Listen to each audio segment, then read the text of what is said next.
Missouri has won 3 of their last 4. Tennessee 2 straight wins, and we're underway at Neyland Stadium.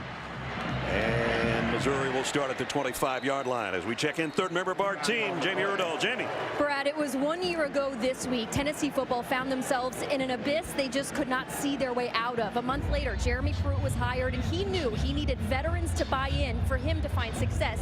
Well, those seniors who were honored here today bought in, and they delivered. And we spoke with them this week. They said, we want to be known as the class that did not give up. We faced a ton of adversity as a group in football and in life. We know we will deliver because of what we went through. Only 13 seniors honored out here today, including walk-ons, so they don't have a lot of senior leadership. They have no starters on offense that are seniors, but their defense is packed with them. Here's the first carry of the day. It's Larry Roundtree. A good run. Here's the guy that Gary was talking about, Drew Lock. Sensational numbers. He can move into the number 2 spot all time if he has even an average game today. In all-time passing yards, you see the touchdowns, and you'll see as this game goes along the arm talent that he possesses. Roundtree out to the 40-yard line as we take a look at the Chick-fil-A lineups. Joining Drew Lock on the offensive side of the ball, including the tight end Kendall Blanton, and he's got some big shoes to fill because their normal tight end out right now, and he is a great player, and hopefully he'll be back in time for the bowl game. From the 40, 2nd down and 5. Lock fires a dart on a slant. Big play down to the 30-yard line to Emmanuel Hall. Boom, boom, boom. What a rocket arm.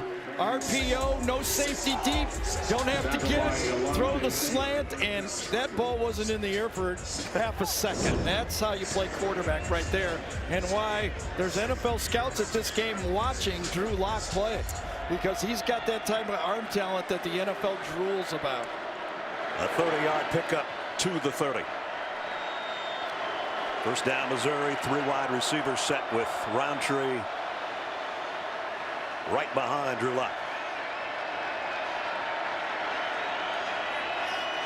Looks to be changing things up. Here comes a corner blitz, a handoff. Roundtree going to the left side, and they got about 3 out of it against the Tennessee defense. That looks like this. We talked about the seniors up front and in the back end. Kyle Phillips, talked to him yesterday. Micah Abernathy, senior as well, in that safety spot. And right now they just like to slow down this Missouri offense on this opening drive. Again, a sidearm toss and a first down. Find the hole, let it go. And you've got his kind of security blanket in Emmanuel Hall. Speedster, look at you, fake. You get the linebacker going the wrong way, you have the hole right behind him. And now he goes down the sideline, tipped. Incomplete. Alante Taylor, the freshman, at the last moment got his left hand up there. Well, Emmanuel Hall, you run the slant one time and then you go behind him, and Taylor, the true freshman, just enough to get his hand up and make the play. You know, you talk about Drew Lock's arm, but it's really been the story in this game the last 2 matchups is Missouri running the football. Player downfield, number 77 on the offense. 5-yard penalty. Repeat the down. Paul Adams, the right tackle. Yeah, and that's that RPO. You take the risk. The linemen don't know if the quarterback's going to hand it off or throw the ball. And you just have to live with a couple of those. How aggressively will they call it? You get 3 yards to go downfield, and on that one, it was called. So that backs it up to the 23-yard line. Every run has been to the left so far in this football game. 2 tight ends in there right now on 1st and 15, and it's an end around to Johnson, and finds a little room over there on the corner before he's knocked out of bounds. So the opening couple of minutes has taken Missouri from its own 25 down to the 15 of Tennessee. Both teams really talked about the same thing. Both coaches, you got to win the rushing game. Who's going to stop it? Who's going to run for the most yards? That's what both coaches said to us prior to the game. This is Roundtree. Only about 2 up the middle. Kyle Phillips, one of the aforementioned seniors, in on the stop. Part of the rebuild for Barry Odom was bringing in a more balanced attack. offensive coordinator Derek Dooley, the old head coach here at Tennessee. And last week they did it exactly the way they want to against Vanderbilt.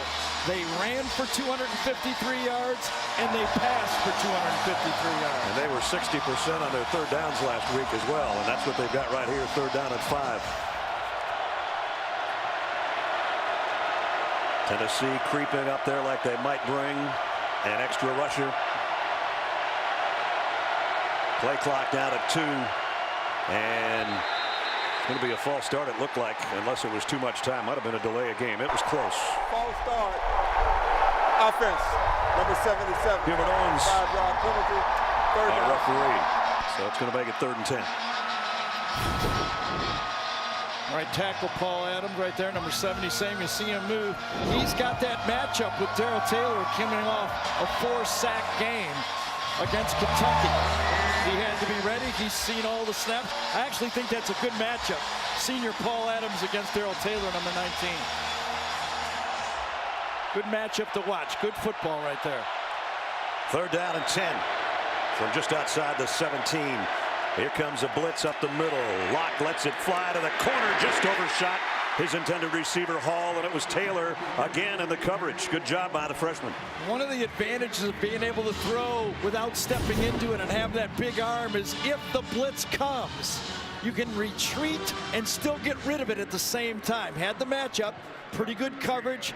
Taylor forced a perfect pass, and it was not. Tucker McCann is 18 of 26 on the year. This will be a 35-yard field goal attempt. Snapped a little bit off, but the kick is up and in. So Missouri. Great hold. It was. Yes. He got it up just in time.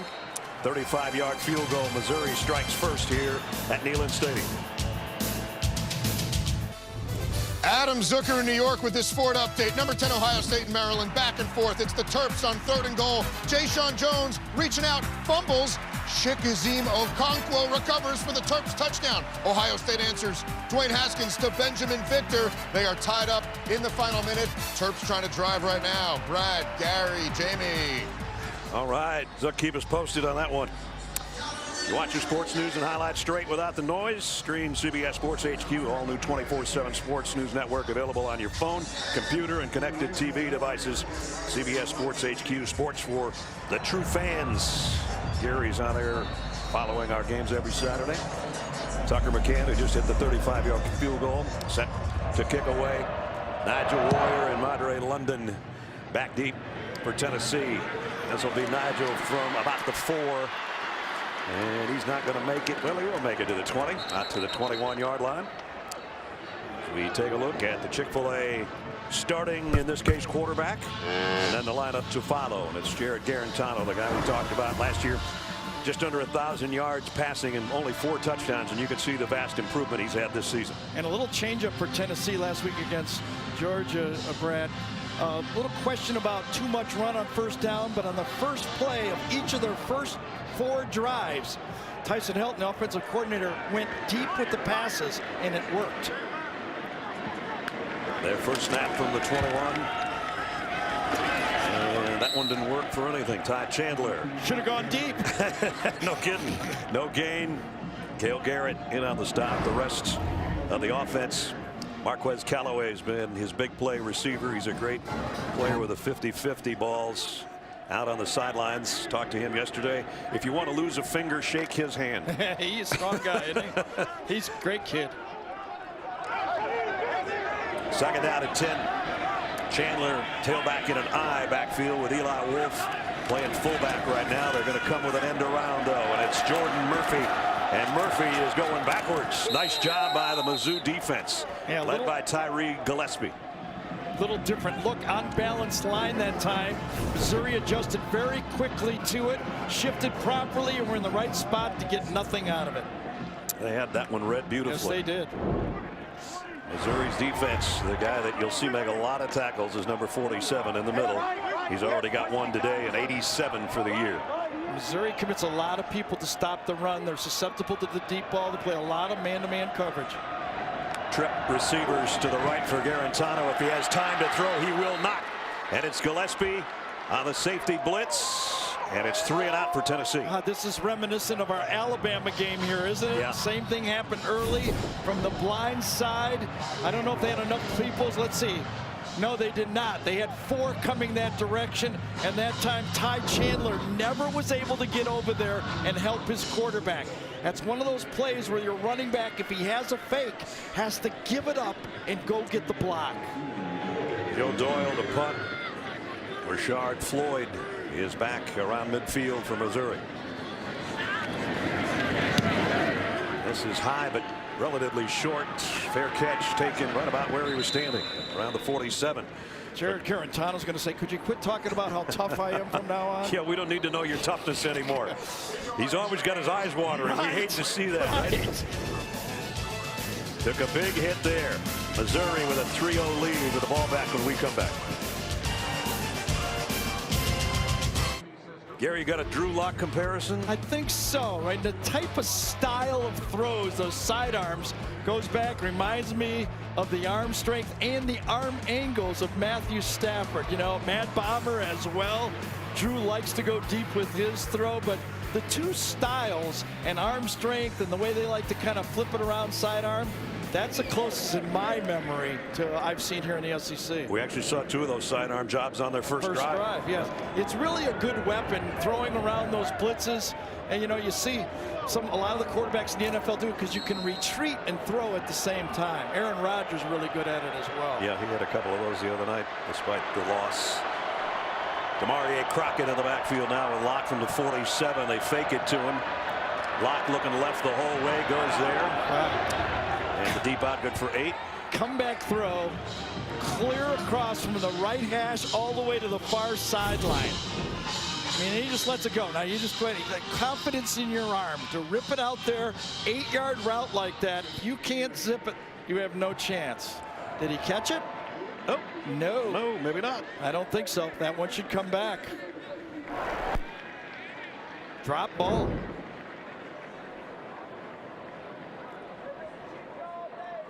John Bible's our replay official today as the play's under review. This one's pretty easy.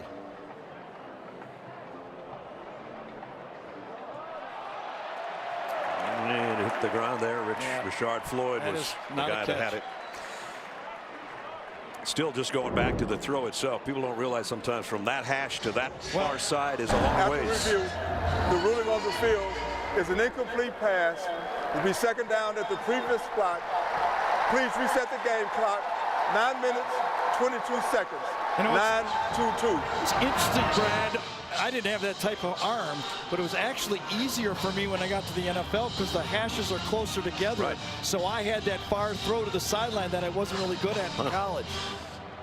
Boy, and you took it at Jared Garantano right there. He's still a little woozy from that hit that he took. Christ is warming up.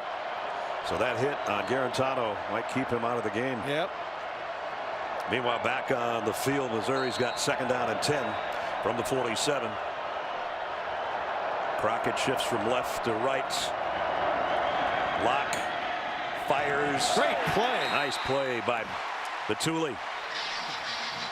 Let's check in with Jamie. Yeah, just as you guys see, Jared Garantano head in hands in a ton of pain. Tyson Helton's been talking to him, but he also turned to Keller Chris to tell him to warm up. We've seen Chris come in these settings before, but honestly, we haven't seen it so early in the game with Garantano. Well, you don't even know if the doctors have ruled him out. You know, doesn't have his helmet. Exactly. Might have taken it in precaution. That's why they're down there in this situation, because we all wanted to go back in. Oh, we're fine, we're fine. Yeah. But someone needs to protect the player. Third down and 10, 4 wide out grouping. Jonathan Johnson, the motion man. Locke backpedals, fires, complete. And big shot. It was Johnson with a catch. But it was Bryce Thompson with a hit. You know, I think the misalignment by Tennessee confused. See, only 2 defenders are out here, and Drew Lock thinks he has it.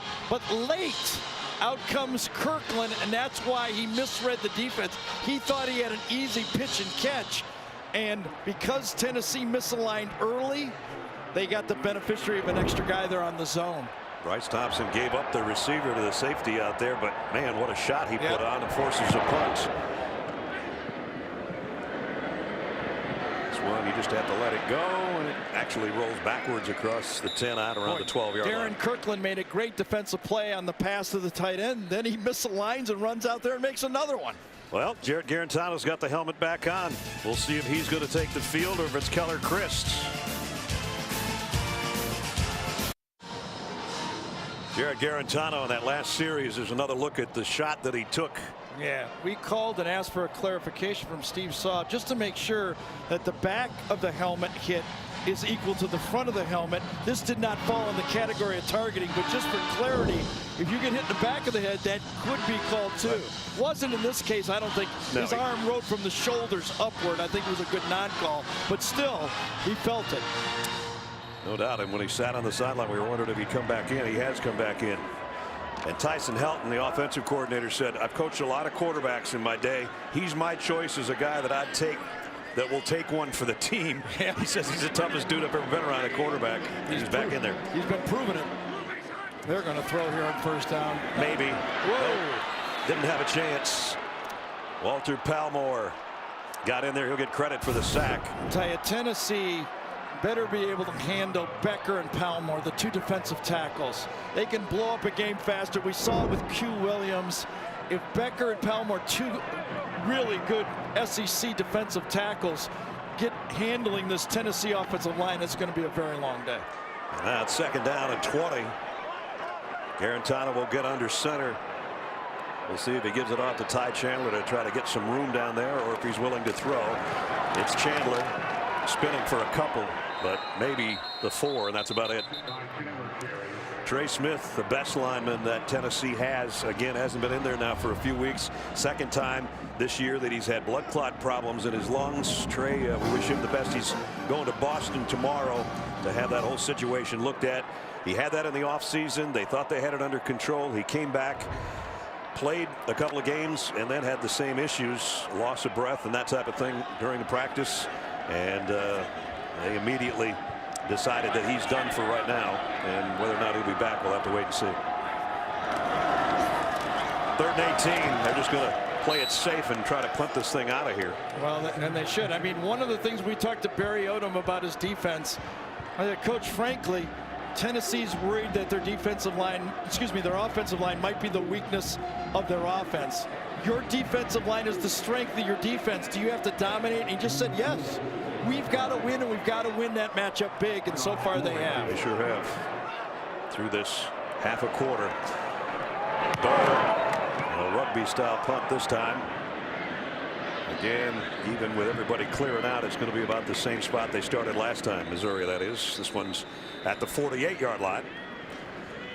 With 6:35 remaining in the first quarter.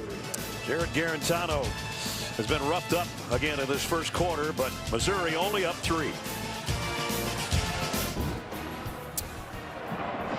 Brad Nessler, Gary Danielson, Jamie Erdahl, our CBS crew, Neyland Stadium in Knoxville. Beautiful November day. Not so good for Jared Garantano so far. Missouri with a 3-0 lead as they start from the 48. Larry Roundtree, again, the tailback, will get the call. And Roundtree, good gain. Roundtree and Crockett, good 1-2 punch. Crockett, a little over 700 yards on the season. Roundtree closing in on 800. Both good receivers as well out of the backfield. You know, when I watched the second half of Missouri versus Vanderbilt, they had it going. The lock was 11 for 13 in the half. They were running the ball. I mean, they had the 1-2 punch going on offense. This time no gain for Roundtree. Nice job by Paul Bain. They got Tyler Beatty too at tailback, so forgot to add him, but there's the numbers coming in on the season. And Gary mentioned they had great balance last week, exactly the same amount of yardage through the air and on the ground. In their last 2 games against Tennessee, they had 853 yards rushing. They'll take that any day. Yeah. 3rd down and 5. Little draw play, fake, and then the throw's complete. How would you like to play linebacker nowadays? That looked like a run all the way, didn't they? Yeah. Pulled the guard. They make the strong fake. Watch, they pull. Here's the linebacker. Oh, I'm hitting that. I got. No, I don't. No, I don't. boy. Oh, boy. And Johnson with the catch and a first down at the 39. When we were visiting with Derek Dooley, he spent 5 years in the NFL before he comes back with the Dallas Cowboys. He came back and says, oh, my, has college football changed? Yeah. There he is. The whole RPO thing. Ironically, the last time he was in this stadium, he got fired the next day after losing to Missouri as a Tennessee head coach. But it was great to see Derek yesterday back in the SEC. Lott going long. Man out there. We're going to have a flag in the end zone. Pass interference on Nigel Warrior. It was probably a good pass interference. Couldn't have been a touchdown. This is what Missouri does, excuse me, Brad. They max protect. They make sure the lock is going to get a throw. They send out just 3 players. They make sure that they're going to get a deep ball. And then there's no place on the field. Defense, number 18, 15-yard penalty, automatic first down. Really no spot on the field that you're afraid that Drew Lock will not throw the ball. He's got the arm to just zip it anywhere, and he can throw it flat-footed. And that's the combination now.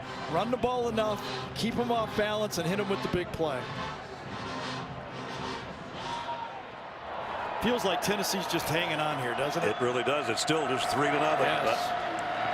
Back to the ground game. Roundtree. Good run that time. Gets it down to the 17-yard line. Here's Derek Dooley when he was the head coach here from 2010 to 2012. And then there was an interim coach, Jim Chaney, who took over. And then, as Gary said, Derek goes to the Cowboys for 5 years. He said, I could grow my beard, I could walk around town, go out to dinner with my wife. Nobody cared who I was. Yeah, no talk. And now I'm back into this stuff. Yeah, no talk radio about the tight end coach, is there? It's just not. Second down at 4. And a good job by Shai Tuttle. Yes. One of the seniors, captain nose tackle. We talked about this before the game of giving some acknowledgement to big number 2 right there. Came in as a 4- or 5-star player, such a bright future, dealt with injuries. You know, he doesn't make those fabulous tackle for loss plays, but he eats blockers up front. Very unselfish player and a real asset to the team now in their rush defense. See if they can get a stop on 3rd down and 6. You know, it's been a blitz party on these situations. Here they come Here again. they come. Lock over the middle. Got the first down throw, a little bit more down to the 10. Barrett Bannister, redshirt freshman out of Fayetteville, Arkansas, has got the first down. Yeah, it's just so easy from that shotgun position. You get a 4th-year quarterback. Barrister's in the slot. It's so easy in that situation. You got Warrior trying to not tip off where the blitz is coming, and then right where the vacant linebacker was, you just throw. It's almost like a handoff for a first down. It's right at the 10-yard line, so it's 1st and goal. If you're going to blitz a shotgun quarterback with this kind of arm talent, you almost got to go bump and run and come at him because there's just too much room to throw those short balls. Kendall Blanton, number 11, the tight end, switched from one side to the other. And it's Roundtree for a couple. Micah Abernathy came up from the secondary, along with Kyle Phillips to make the hit. Barry Odom, his 3rd year as the head coach at Missouri. He's trying to get a timeout, I think. Yeah, you got a senior quarterback in there, and he's looking at the clock just like Barry was, and it didn't gain a lot of yards, but I think Drew Lock was in control there. He knew he could get the snap off in time. 2nd and goal. 2 tight ends. Again, Tennessee shifting defensively. Yeah, it's unbalanced line. Now they got it set up right. Roundtree. Yep. Same play. Got it to the 5, but it's going to be 3rd and goal. Took a couple of shifts to get set up right, but once they got lined up, they were able to stop the running play. You see the unbalanced line to the right. All the receivers to the right side had to shift it properly, and then you take on the blocks. Tuttle again does a good job inside. 3rd and goal just outside the 5. And Drew Lock has been a willing runner. I saw him run an option play against Florida. He scored last week a touchdown. In this situation, that extra running back can be so important. He's got 4 rushing touchdowns on the year. Fires corner, overshot everybody, and Tennessee comes up with a stop. Dominic Jacinto was the intended receiver. It's 3-on-2 coverage that time, and it was done perfectly by the Tennessee. Here's 3-on-2. Look at it. You got to make sure that you switch properly, and Locke did not read it. Tennessee outplayed him. Good defense by that secondary, that young secondary for the Vols. So Tucker McCann, who hit earlier from 35. Corey Fatoni will hold as he tries a 24-yard field goal here. 2 big stops on that Tennessee defense. And it's up and good. It's actually a 23-yarder. Another good hold. So Tucker McCann has all the points so far. But Tennessee, their defense comes up with a big stop to force the field goal. And it's still Mizzou just up 6.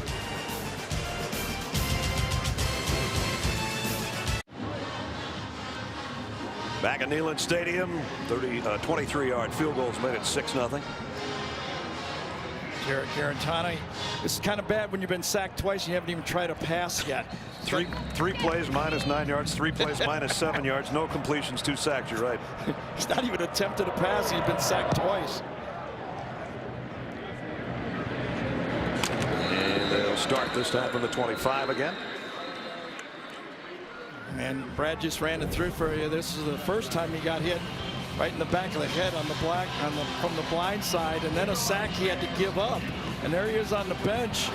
And you know, the last time I saw a guy with a look like that was when I went and visited Craig in the hospital. Our producer, who's back right now, he had that same kind of look when I went to visit him. Emmy-winning producer Craig Silver's back in the saddle, so to speak. On crutches, nonetheless. Yes, but he's back. He's back. Garantano, now he's got a pass, and it's over the head of the intended receiver, Josh Palmer. It'll be 2nd and 10 after we check in with Adam Zucker in New York. Zuck. Oh, Ness. Ohio State scored to open overtime in College Park. Maryland's Tayon Fleet-Davis reaches out for the touchdown. Matt Canada says we're going for 2 in the win. Tyrell Pigram completely misses a wide-open Jay-Sean Jones. And the Buckeyes survive with still just 1 loss. Back to you. Oh, wow. Man, crazy finish in the Big Ten here. And the SEC, a blitz coming from Missouri on a run blitz, and it pays off. Loss of a yard. Yeah, Cale Gilbert was all over that one, the middle linebacker. Reads it so quick. Plays in that box. You know, from the outside, Therese Hall, number 24, and Randall Lee, number 4, the 2 outside backers. But in that box, you got to deal with number 47 when you run the ball. He makes a lot of tackles. Yeah, here it is, 3rd and 11 again. What are they, minus 17 yards in total offense? Can they block him here? Do they even need to bring the pressure? That's the question. Jordan Murphy in motion. Garantano just hoping he has time to let one fly. Does to the sideline, and it's broken up. Incomplete, no flag. Joshua Bledsoe on Jordan Murphy. Crowd didn't like it. Yeah, the ball was underthrown, and Murphy was coming back for the pass. The question is, did Bledsoe interfere? You could make an argument. Yeah. Yes, you could. Yes, you could. Got there before the ball. Yeah, that ball could have been caught, and that would have been a big first down for this Tennessee trying to get out of this quarter. Remember, they had 2 stops for field goals. They're just trying to survive right now. Joe Doyle with his 3rd punt in as many series for Tennessee. Oh, we got a beauty here. Back around the 35. Fair catch by Floyd. You know, Ness, one thing I've learned, it might not be a full house, but the boos sound just as loud. They sound great. Yes. Tomorrow, he was a feared NFL player and is a best-selling author. Tim Green reveals his ALS diagnosis tomorrow on 60 Minutes. Great player at Syracuse, then with the Atlanta Falcons. Heck of a player, great writer. Boy, tough story Sure there for is. Tim. We wish him the best. Known him for a long time. And one of the sharpest, brightest guys ever, yeah. right? Rhodes Scholar material type guy. At the 35, Missouri, there's their possessions so far, including a couple of field goals. Locke. Quick throw. Complete. Jonathan Johnson. And his first down throw. You know, Jonathan Johnson has not had a 100-yard game in any one game, but he has 41 catches coming in. He's kind of his go-to slot receiver, catches the ball, possession receiver. You can see how confident Drew Lock is in throwing the ball to him. Yeah, the first quarter belongs to Missouri. Tennessee could get nothing going offensively, but their defense played pretty well. 6-0, end of one. We'll return to Knoxville after this message and a word from your local station. Just about set to start the second quarter. Jared Garantano, during the time we left you at the end of one, is headed into the medical tent. Again, he's been sacked a couple of times already in the game. Tennessee without a first down so far. Meanwhile, Missouri with the lead and the ball. And we welcome you back to the booth. Brad Nessler, Gary Danielson.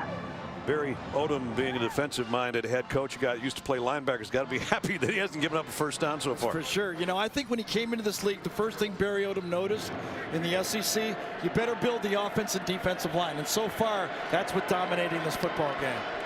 And their offense with Drew Lock coming up, firing, broken up, incomplete. Bryce Thompson, second good play he's made today. Yeah.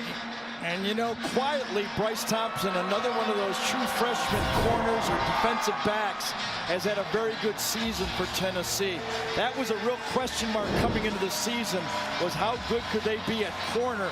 But Alontae Taylor and Bryce Thompson has saved this Tennessee team. They're more than adequate and have bright futures at that position. So here's another third down. Missouri 2 out of 5. So far today. I know that Tennessee's losing 6-0, but it feels like they're winning because it could be 14-0 real easy. They barely had the ball. Lock back to throw. And he's in trouble, and down he goes. Good job by Tennessee's defense and one of their captain seniors, Kyle Phillips, with the sack. Put him into 3rd and long, and I don't know if there's any offensive line can hold up as Jared Garantano. And you know what? The speculation about Jared Garantano from that first hit has been right on. We don't know how good he was. You always want to go out there, and the Tennessee doctors had to be watching him after every series. So that we know it's going to be Keller Christ once they get this punt back. But Tony set to punt. From an end over end. One hopper down to the 15.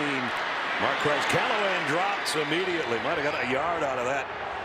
Nice job on the special teams. Ross with the tackle. The problem for Callaway there is that Tennessee went for the block, and he knew he had no protection back there, but he had a rolling punt, so he had to save it.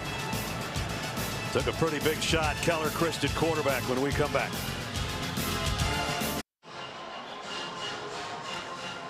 There's a review going on as to whether or not there was a targeting foul on the punt return by Marquez Callaway.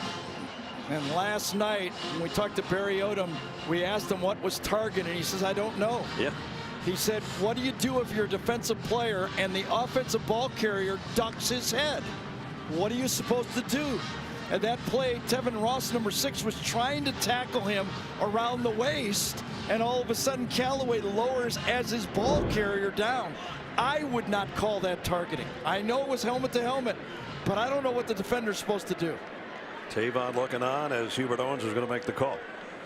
After review, the ruling is that number 6 from Missouri committed a targeting foul. Number 6 is disqualified.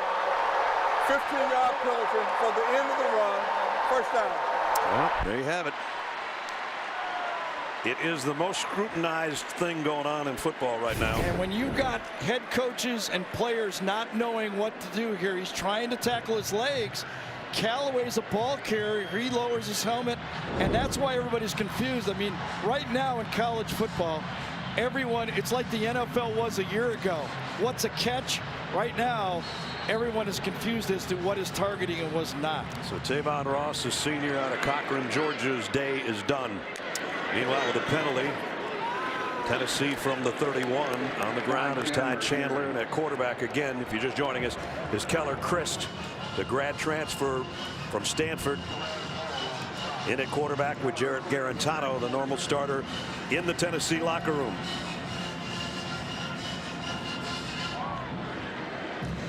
Keller's one of the captains today because he is a senior, one of the 13 seniors. Senior day here. He's senior plus, I guess. One of the things that Tyson Helton thought that Jared Garantano needed to do was anticipate his throws more. Keller Christ is a little better of anticipation with his throws. Let's see if he can get it out of his hands faster. Gonna loft it down the sideline, just overshot his intended receiver, Jawan Jennings, the intended receiver. Yeah, there's no anticipating on the first hit. He can't anticipate, had no time at all. And the second sack, he had to just give up on the play, and you can see he never really felt good about himself after that. And I'm sure there was a close eye kept on him. This is the fourth third down situation for Tennessee. They had 3rd and 11, 3rd and 18, 3rd and 11. This is 3rd and 7 at least, one of their shorter ones. Let's see if they can get it out to the 41-yard line. Both safeties very aggressive, and they both come. Chris lofts it again, and this time he's got Jennings. Jennings still going all the way down inside the 25. So you don't have to be a fifth-year Stanford transfer to know there's no safeties in the middle of the field. You let the ball go, Jennings right on time. That's almost too easy for a quarterback. Before the ball snapped, you know where that ball's going. They cannot get to you in time. So Jawan Jennings, big play, 41-yard pickup. And the deepest penetration now for Tennessee at the Mizzou 24. Didn't it seem like a risky call for Missouri to do that? They've already had pressure on the quarterback. Why do more? Now they come back the other way, and this is Jordan Murphy. So we check in with Jamie. Well, it's been confirmed from Tennessee, Jared Garantano headed to that locker room being evaluated for that head-neck injury. He is doubtful to return. Bad news also for the Volunteers offense. Marquez Callaway, after that hit on the kickoff, he's been in the medical tent ever since, and he looked limber in that neck area too. Last time we were here against Alabama, was it on a pass? He was out of the game with a head injury. That's right.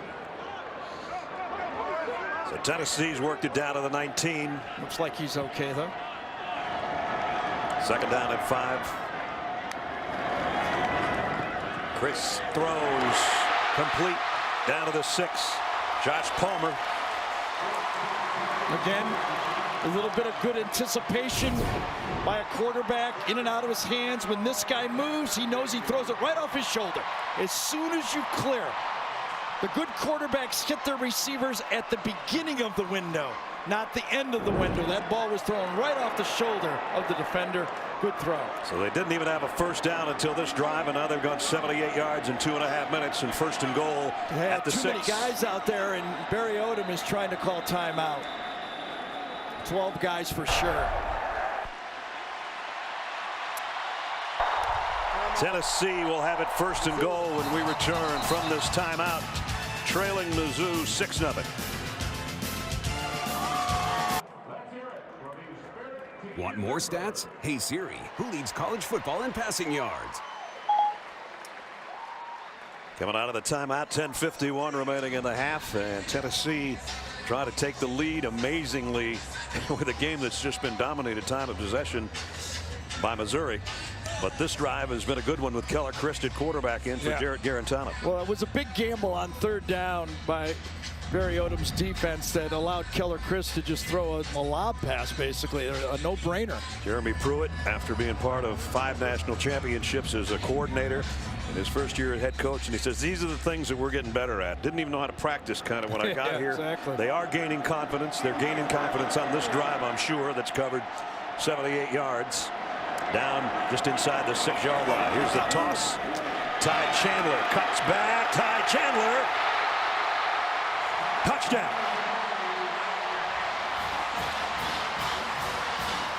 His cutback actually beat 2 Missouri defenders. Missouri, I think you got to play it more inside out, but such a sharp cutback got inside. Watch him. Gets to there. Now watch this cutback. 2 defenders to make the play. They both overrun it. Hall and Garrett both overrun the play. Got a late block from Latrell Bumpus. That helped the cause to cap off an 84-yard touchdown drive. Missouri's going to kick themselves on that drive.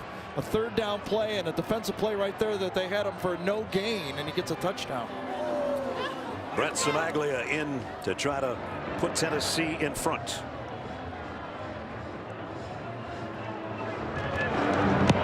just like that, the game has turned in favor of the Volunteers. Smokey's loving it.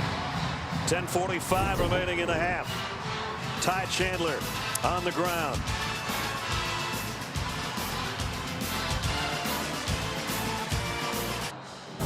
And now do Project Smarter, presented by the Home Depot. Gary? Well, you can never have too many quarterbacks, and when you get a transfer quarterback that has experience, that's pretty smart, and it comes through in this situation. A guy that could walk on the field that has some experience. You get a team that's not doing very well, having trouble moving the ball. Just a guy to go in there and calm things down and take advantage of. You're usually smart when you're a grad transfer from Stanford. That's a good place to go.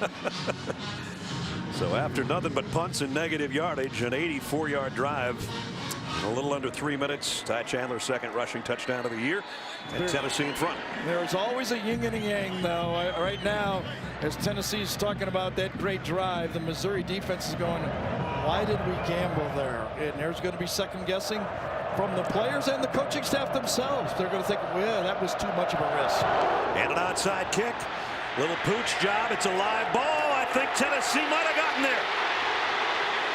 The coaching staff to our left for the Volunteers think so. Now the ball's still being mauled around there by Missouri, but I thought there was an orange jersey there first. He came out of the pile with the ball. Carlin Phil-Sami, a third-string tailback, I thought was the guy. Let's see. Well, Jeremy Pruitt tried an onside kick early in the year. It didn't work. And this one looked like they had it. But at the bottom of the pile, you never know. Watch number 27. He's got the speed to get there, but he might have slid over it. Yeah, overran it, didn't he? Wow. And almost worked. And Jeremy Pruitt said, it's the second time I had it set up perfect, and we did not get it. So first down, Missouri from the 34. Simi Bakari, they fake the handoff to him. Locke fires, complete first down throw. Out to Emmanuel Hall again. Well, Emmanuel Hall missed 5 games. Watch the Georgia tape, and he was actually a decoy in that game. Could not even run full speed. He's their home run threat coming across the field. Drew Lock waits for him and puts it right on. He caught 5 balls for over 100 yards and 2 touchdowns in this game last year. And now Lock, oh man, had a guy in stride, and Floyd dropped it. That's his second drop. Remember the long throw across the field on the comeback? This time, it's perfect. Just dropped it right in his hands. That's 2 of them. Yes, man. yes, I know. You can't do it any better than that. No, can't throw them perfect and catch them perfect as a quarterback. But I'm telling you right now, there's 4 scouts here from the NFL. Ineligible downfield, number 70 on the offense. That would have come back anyway. Penalty, first down. Well, right now, this Missouri offense, with their RPO offense, better take note, because this group of officials is calling the linemen downfield on the RPOs. You've had one by each tackle now. Yes. Right and left. Tennessee with a blitz. Lock fires. Man missed. Now down the sidelines, Cam Scott. Finally brought down, but he's near the 15-yard line.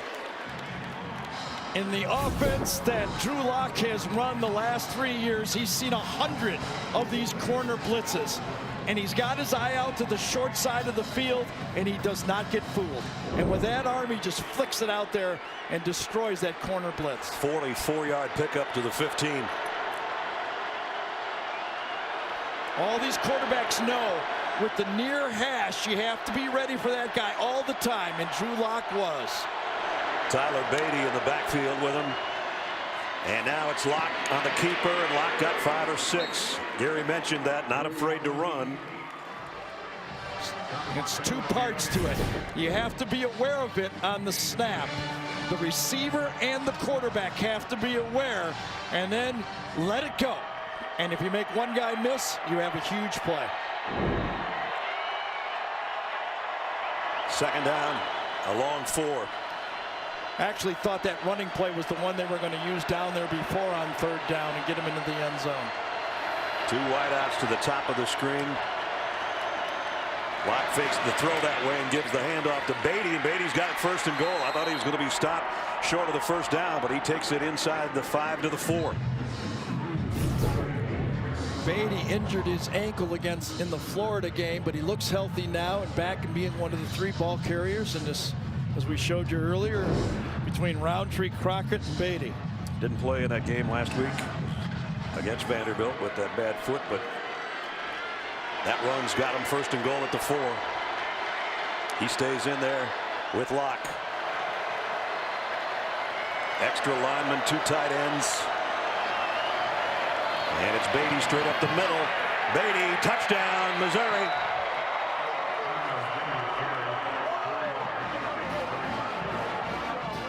Tyler Beatty puts Mizzou back in front. Yeah, and this offensive line that time got the push necessary. 3 defensive linemen up there, but just enough space for Beatty to get to the next level and then just powers it in. A drive, and mostly, remember, there was a drop pass for a touchdown in the middle of this drive too, and still finished off by this Missouri offense. Tucker McCann in for the point after. For to hold, and the kick is up and good. So just when Tennessee had taken its first lead, Missouri goes 66 yards in 5 plays. They regain it with Tyler Beatty's 2nd rushing touchdown of the year. 13-7 Tigers. We'll be there, Zook. Iron Bowl next week in Tuscaloosa. Take a look at our Chick-fil-A pylon cam before the game. Smokey was checking it out. Smokey's a 6th-year senior. I think he got a medical red shirt. You know what his favorite food is? He loves Brewster's ice cream and Chick-fil-A. And when he goes on the road, you know, they go out and get him Chick-fil-A. So do I. we're having it on the ice freezer when we get done.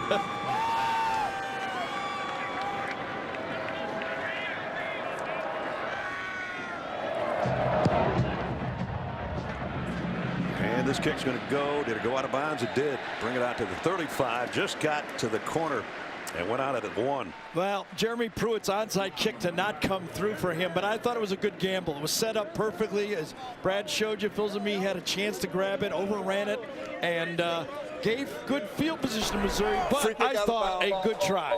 Number 19 is the kicking team. There's the coach over on the sideline. He has got everybody's attention. Let's test your knowledge with today's Aflac Trivia question. Well, we've got a moment here. And it is, which SEC head coaches are currently coaching at their alma maters? Well, we probably gave you a little bit of hint by where we are, or who we have here. Yeah, you should be able to get one of them. Yeah, right. If you don't get one, we're just asking the question wrong. Hey. First down at the 35. Keller Christ with Tim Jordan in the backfield with him. Fakes it to Jordan, loads it, and goes deep. Man out there, and it is caught by Marquez Callaway. That one hung in the air a while, but Callaway camped under it like a center fielder. Remember when I told you 4 of the first plays against Kentucky were deep balls? Another first down play of a drive going deep, and that 50-50 ball Tennessee has been making all year. Go back to the Auburn tape. They made about 6 of them.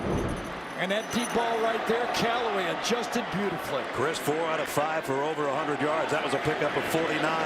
He's looking for more and going to the corner. Incomplete, intended for Tim Jordan. Good coverage by Therese Hall, the outside linebacker. Part of the game plan. Foul, roughing the passer, defense number 99. Half the distance to the goal, automatic first down. Walter Palmore roughing the passer. I was going to say part of the game plan was attacking number 24 Hall, who did a good job on the play. I did not see, I was at my eyes downfield, what Palmore did on the play. Did not see the hit on the quarterback at all. It's a 1st and goal at any rate with the penalty. So Tennessee takes it right down the field again. And they're knocking on the Tiger door. Callaway and Murphy, the wideouts, and it's a quarterback draw. Keller Chris down to the 2. Tyree Gillespie made the shot and the stop. One look right here. Here's the previous play, the hit on the quarterback. Lets it go, and a hit, a blow to the upper chest and neck area. That's a good call. Take him low. Got to go in and tackle him around the midsection. You put those hands up to the face, you're going to get called for it. Eli Wolf in a fullback spot in an eye with Chandler behind him. Second down and goal. It gives to Chandler behind Wolf. Didn't get anything. Nice job by the Missouri defense. He might have lost a foot. Jordan Elliott led the charge, and it's 3rd and goal.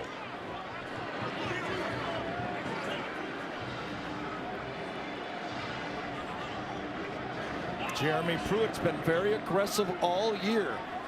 Does he think he has 2 downs? Has he told his offensive coordinator, Tyson Helton, you got 2 here, or has he got just 1? I would like to know that if I was calling the plays. They haven't called Dominic Wood Anderson's number today yet, one of the tight ends, and they've got about 3 of them in there. Christ, play fake, rolls.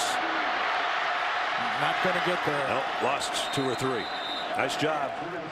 Good coverage, apparently. That's going to be a coverage tackle of loss of 3. Yeah. Keller Christ, you know, has had a serious knee injury. We had him in the Sun Bowl where he actually hurt his knee, and you can see Roundtree make up a lot of space. And with the loss of yardage there, this is a good call. Now, I think if he would have gained a yard, might have been a serious question whether you go for it, but now you got to take the try for 3. Samaglia is 9 of 12 on the year. 21-yard field goal attempts. Basically a little bit longer than an extra point, but it is from the right hash. And he tucks it in the left upright. So Tennessee answers Missouri's score with one of their own. 13-10 Tigers. Welcome back inside Neyland Stadium as we make our way to halftime. That will be the time we find out more from Tennessee on quarterback Jared Garantano. He remains in the locker room once again, doubtful to return with that head neck injury he suffered early on in the game, but that offense in good hands with Keller Christ. Sure is, Jamie. He's led them to 2 scores now, a touchdown and a field goal. And part of the plan was to go deep against Missouri, and it is working.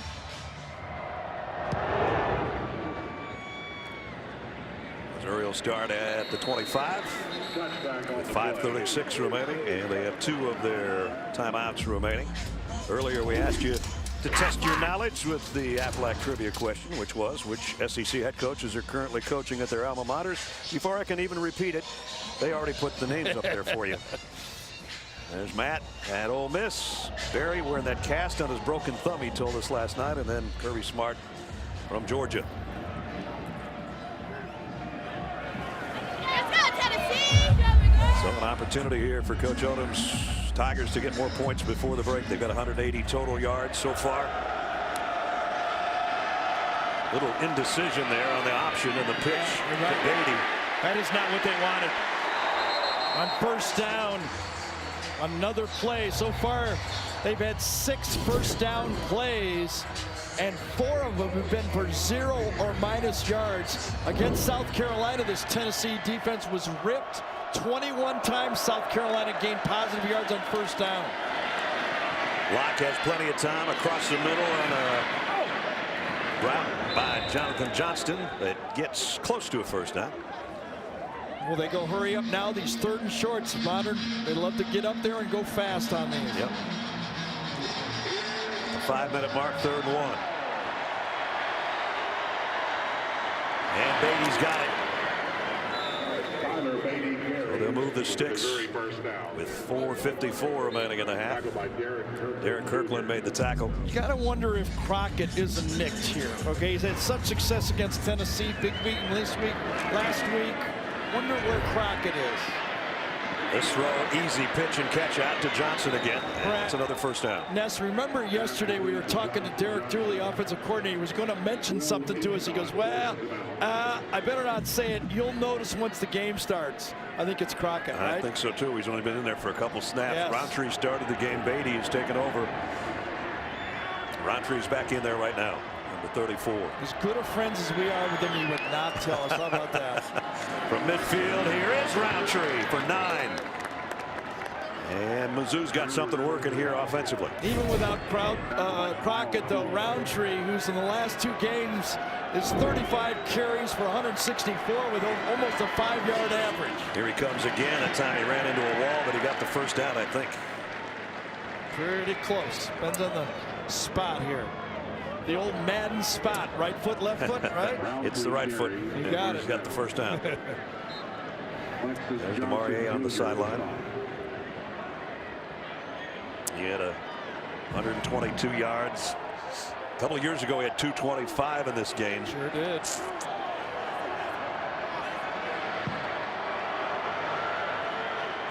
First and 10 at the 40. It's the tight end Parker in motion as Locke's going to fire deep. Man there. Oh, he dropped it. Holy cow. Emmanuel Hall, he hit him right in the hands again. That's 2 deep balls. One dropped by Hall and one by Floyd. You know, this Tennessee defense has seen some quarterbacks this year. They started out with Will Greer. They've seen Tua, Jake Fromm, but no one has thrown the ball as well as that against them. And they're fortunate because that's 2 touchdown drops. And Drew Lock is going, oh boy. My. You know what? The scouts watch that and go, I don't care. Our guys will catch it. Exactly. So all it is 2nd and 10. Lock back to work. Quick throw. Snaps it out there. First down, Roundtree. And he's down around the 22. How about a heads-up play by Roundtree? He knows he's open, and he starts clapping, almost like basketball, like, hey, here I am, here I am. He claps, and Locke gives it to him because Locke was a basketball player. He zipped that thing for 18 yards back to the ground to Roundtree, and he gets inside the 20 as we're down to 3 minutes. Will Ignat in on the stop. You know, without their receiving tight end, Akue Bunam, number 81, who is such a weapon. That's one of the guys off the field. And without him, it's a little different in the red zone. They've been stopped twice. Without him, they miss him. And again, funny looking play on the option. Looks like block. Ooh, big hit on the sideline. And one of our chain gang crew took a shot over there as well. Same option against Florida, went for a touchdown. So just enough. Just keep the defense honest with the threat of the quarterback running. They're down at 2. And on the inside, a tough run by Crockett, who's in there. Yes, he was. And he's got the first. Down to the 11. Crockett, 225-pound junior out of Little Rock, Arkansas. No hurry now for Missouri. Getting close to 2 minutes. Remember, Tennessee gets the ball to start the second half. The best way to do it here would be to score right and not leave a lot of time on the clock. Yep. So from hurry up to let's slow down at the 11-yard line. They can get a first down at the 1. Locke might want it right here, though. Now he'll keep it. And he gets about 3 before he's run out of bounds. A late shove there, and he went way out of bounds on the play. I wouldn't want to be working on the sideline right now. Jamie, be careful, will you? Yeah, one sideline to the right, now one sideline to the left. Yep, Taylor shoved him just as he was still in bounds. Good no call.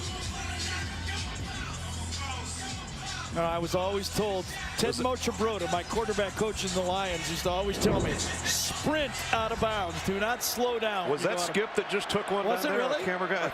I did not see it. I think he took one for the team so over there. You said, well, look out, Jamie, and Skip got it. Skip got it instead. 2nd and 7, pump fake, and now the throw is complete, and it is a touchdown. Jacinto on the score. I'll tell you, as impressive as those 2 deep balls were, this throw is more impressive. It's clear across the field, and watch right on target. Watch this throw to the outside. Perfectly led. An unteachable skill to have that kind of accuracy and arm strength, and the pylon cam captured the end of it. The freshman Dominic Jacinto came right through the pylon on that touchdown throw by Locke that capped a 75-yard drive in a hurry. That's quieted the crowd here with the extra point upcoming. Getting a review to make sure he did not step out of bounds. And he did not. I think his hand had already crossed the pylon by the time maybe his left It's good foot to look went though, out. right? He's got it there, and then the foot hits. Did his left foot touch before he touched the pylon? That's the close. You got to decide. We can't tell on this one, but I think he touched before. I do too. But and they had looked at it, and indeed it's a touchdown. And the extra point is blocked. It's a live ball. Tennessee picks it up at the 1. They're not going to get anything out of it, but they did prevent any further damage. Well, they've been having trouble with the snaps, but they've been getting them through. McCann, a couple of field goals. Big point. That one, a big point for later.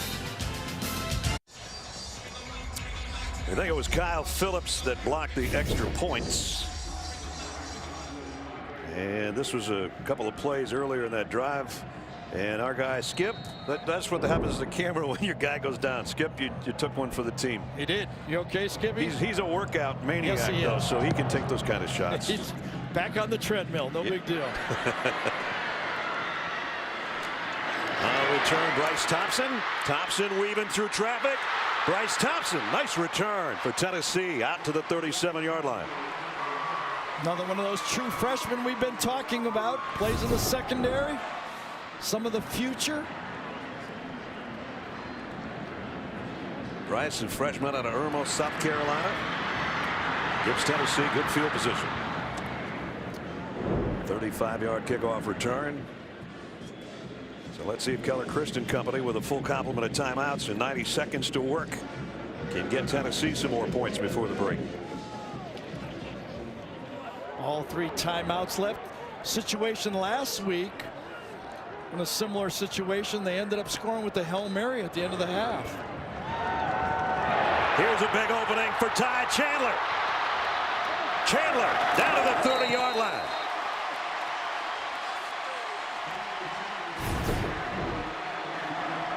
Two chunk plays, a kickoff return, and then this 33-yard run. Yeah, well, that time Tez Hall, number 24, just went the wrong way. Don't even know what he was looking at. He was getting blocked inside out, and he tried to go back to his right and opened up a hole that was already there, even wider. So now still plenty of time, and already at the 30-yard line of Missouri.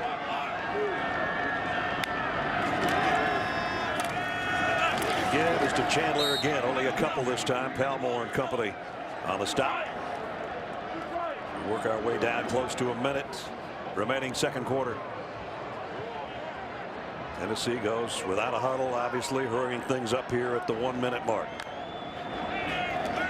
Christ, plenty of time, fires, had a man, and it was Dominic Wood Anderson, his tight end, but he couldn't hold it. Would have been a good catch, but it would have really helped out the team. I mean, I've seen catches like that all over this conference, and this would have been a big one by Wood Anderson. Could have had it, but would have been a good catch. And now it's 3rd down and long. They need to get to the 20 for a first down. Boy, the 2 dependable ones, Callaway and Jennings, are to the left in the slot and the wide receiver.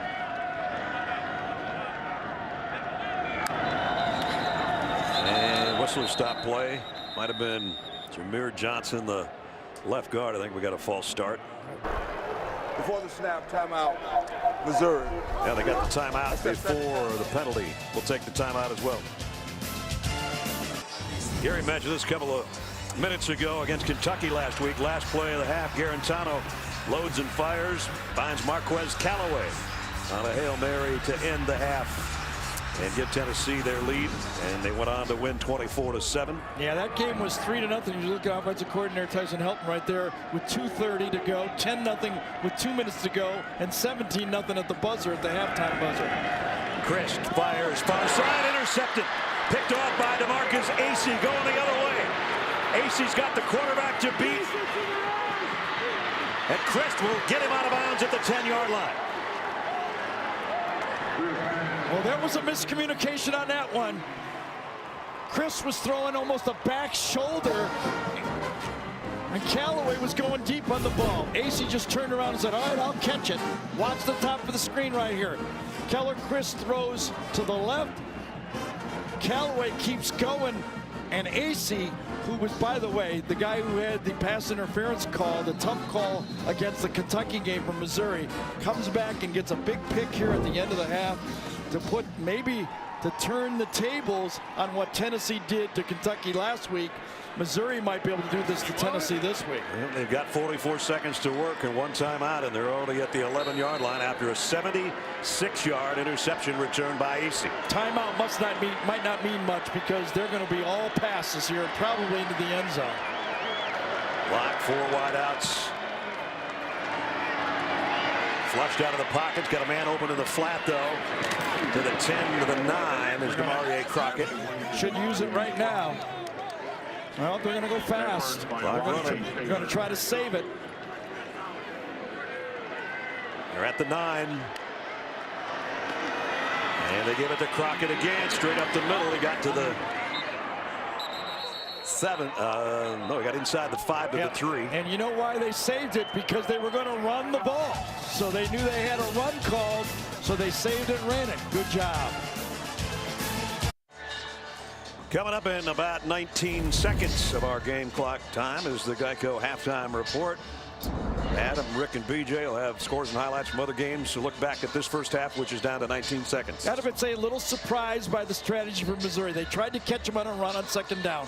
But as hot as Drew Lock has been in the first half, his accuracy, I would have thrown 3 times. Now, Lock can still save it here. He's got 1 throw to the end zone. But if they don't make it, I guess they could get a first down. But if they don't make it, they got to take the field goal. 3 wideouts and Blanton, the tight end, in the slot. Beatty's with Locke in the backfield on 3rd down and 3. They can get a first down inside the 2. Locke scans, throws, touchdown. Jonathan Johnson. So Missouri does to Tennessee what Tennessee did to Kentucky last week. 2 touchdowns to end the half to break open a game. Kentucky could never catch up. How calm Drew Lock is and why I'd have trouble taking the ball out of his hands. He's that good. You see the crossing route by Jonathan Johnston. He looks in so much more control this year than he did a year ago. Derek Dooley's done a great job with him. Extra point is up by McCann and good. The 15-second mark. Locke with a touchdown pass after the long interception return.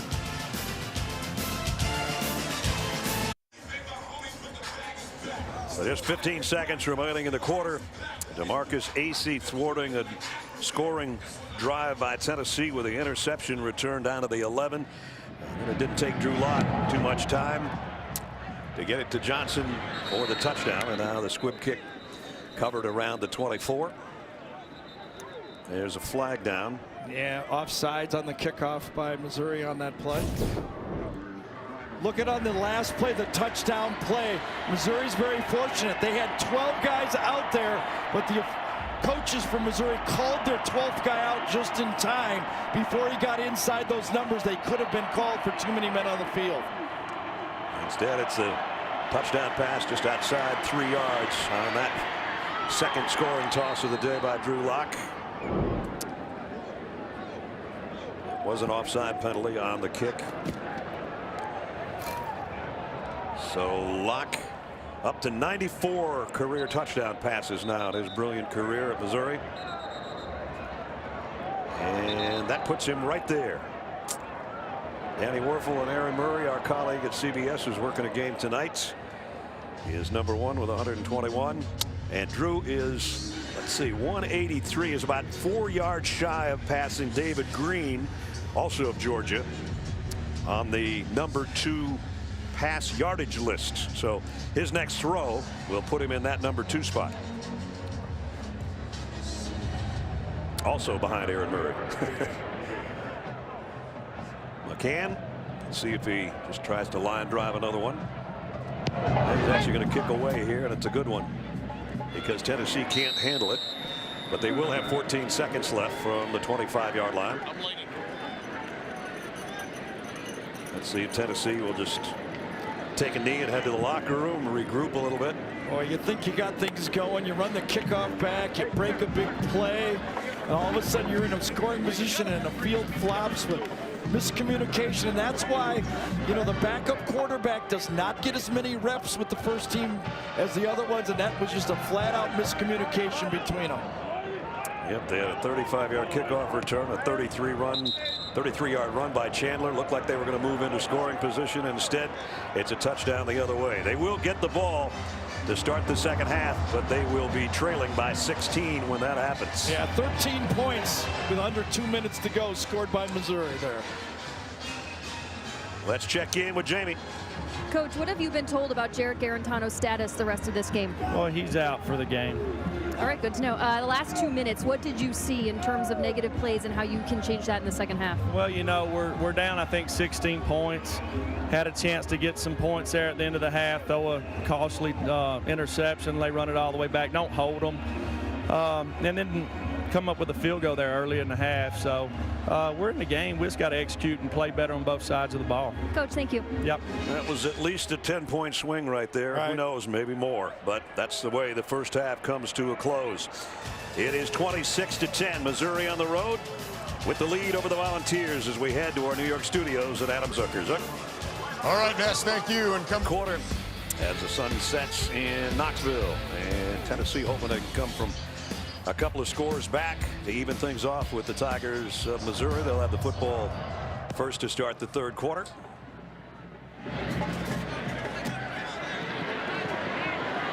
On the return, Bryce Thompson had a good one earlier. He's got another good one here. Thompson out across the 40 to the 41-yard line. That's where Tennessee's going to, at Smadre London. Tennessee will go to work there. Brad Nessler, Gary Danielson, Jamie's down on the field. In a matter of however long it takes to go 76 yards with an interception, the only turnover we had, and then Drew Lock at the controls. In a minute, the whole game changed late in the second quarter. Both coaches were talking that rushing was going to be the difference. Well, it wasn't. Neither team could run very well. Drew Lock was the difference. His last two halves, 11 for 13 and 14 for 20. So in the last game, half of Vandy in the first half here, 25 for 33 for 340 yards. He's on fire. Keller Chris trying to light it up here, and he got it to Marquez Callaway. What a way to open the third quarter.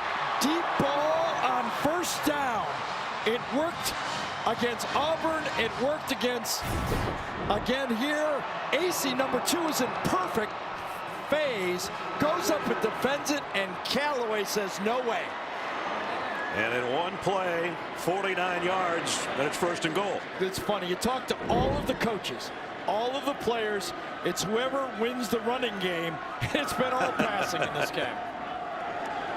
So Marquez with a couple of big catches. We talked about 50-50 balls. He's won the 2 that he's gone 50-50 on, I'll tell you that much. The swing out to Jordan Murphy. Murphy down to the 3. Second down and goal. So the Missouri defense caught on their heels a little bit by that deep ball. Well, AC was right there. I mean, I don't know if you could defend it any better. Callaway just made the play. AC looked up and he goes, what am I supposed to do? And he trots out to the left side. Eli Wolf, the tight end at the fullback spot, as the toss is to Jordan. Might have gotten a yard, maybe. DeMarcus Azzi, who had the interception. Remember at the end of the first half, here he is, manned up. He's in perfect phase, turns on. He says, I got him. I'm right there. Go up, knock it down. No. Callaway grabs it. Last time Tennessee was down in this spot, they had a little bit of a bootleg as they were trying to get it to Dominic Wood. Anderson, he's over there, number 4 on the right side. 3 wideouts to the left of Keller Chris. Chris looks that way, comes back in the flat. Tip ball, incomplete. It was intended for Chandler, and there's a flag down. I think it hit Terez Hall right in the helmet. He did such a great job. Watch him fight through the traffic to get to this player. fights through the traffic, gets there. Now, did he get a hand on the receiver? They're going to call Pass it. interference. Defense. Number 24. The ball will be placed at the 2-yard line. Automatic first down. Terez Hall almost overran the play. He got there so fast. Chick-fil-A pylon cam. Here's another look, and there it is. Yep. The shove. Yep. Put his left hand in the back, and he was in phase. He didn't trust it. Tough job. He almost pulled it off. First and goal from the 2, and heading to the end zone. Ty Chandler, touchdown Tennessee.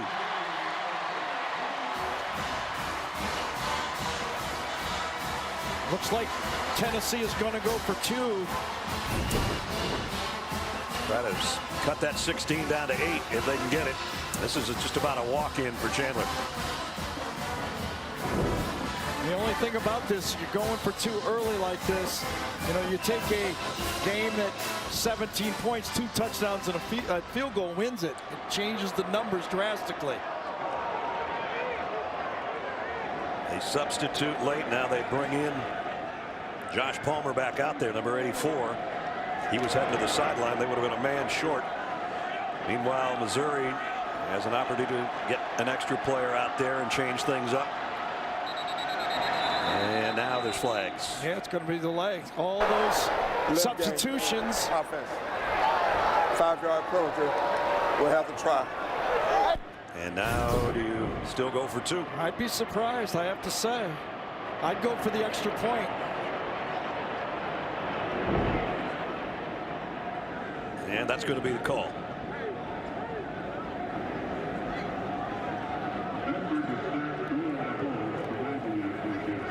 There's so much football left that I'd take the 1 That's what anyway. I say. That's what I think. So it'll be Brent Samaglia. And of a Joe Doyle hold for the extra point.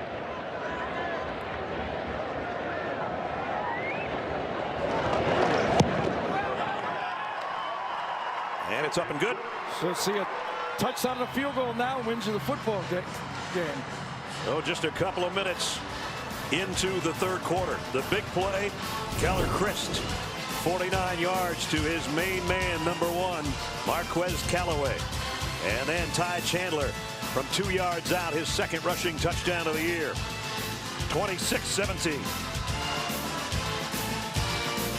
Let's take a look at the GMC game changer here. Well, your offense works together when everybody's on the same page. And then there's RPOs. You read the linebacker, get him going the wrong way, you hit the receiver. Same thing here. This time the blitz picked up by the center. Malone Castillo, good job. And then the corner blitz, you keep your eyes to that short side of the field. When everybody knows what to do, you can make people pay when they blitz you. Especially when you got a guy like Drew Lock pulling the trigger. It gets to the point with some of these quarterbacks where you're begging them to blitz because you know it's man-to-man and you get those big plays. Paxton Brooks to kick. Rashad Floyd is back at the goal line for Missouri. He's got a shot at this one if he chooses, and he will bring it from a yard deep. And Floyd's got something working as he crosses the 25 out to the 26, and we check in with Jamie. That momentum at the end of the first half for Missouri put a smile on Barry Odom's face, but you know what wiped it away? Finding out that running back Demaria Crockett is doubtful to return with a right ankle injury in this game. Defensively, sensing that Keller Christ would remain at the quarterback position, he knew more vertical plays were coming. He said, we're going to show a lot of different looks in the secondary. He didn't even have a chance during that series. The first thing he did went over to that secondary meeting during this last touchdown. First thing after he talked to you, he saw a 49-yard pass down to Marquez Callaway. And now it's Drew Lock and company back to work. Missouri scored a touchdown on their last 3 possessions. And it's Lock on the keeper. Drew Lock looking for blockers and slides after a first down run. Zone read, be a willing ball carrier. Just get us out of a bad play. You got Kyle Phillips taking the running back. Just get it 5, 6, whoa, more. 16 4 yards. You got it. Now the throw, that could have been dangerous. Tennessee had a man trying to play for the interception. It's incomplete. Floyd was the intended receiver. Well, I'm wondering if Jonathan Johnson didn't get a block on that play. whether that ball might have been picked off. Bryce Thompson was closing in on that ball, and I think number 12, Jonathan Johnson, helped out from keeping that from being an interception. And Bryce is the guy that's down right there. I do think the block helped. I think it would have been picked off had that Johnson not got the block. Look at that. I think that could have been a pick 6 without the block. We're going to check out Bryce Thompson, who is trotting off on his own. When we come back.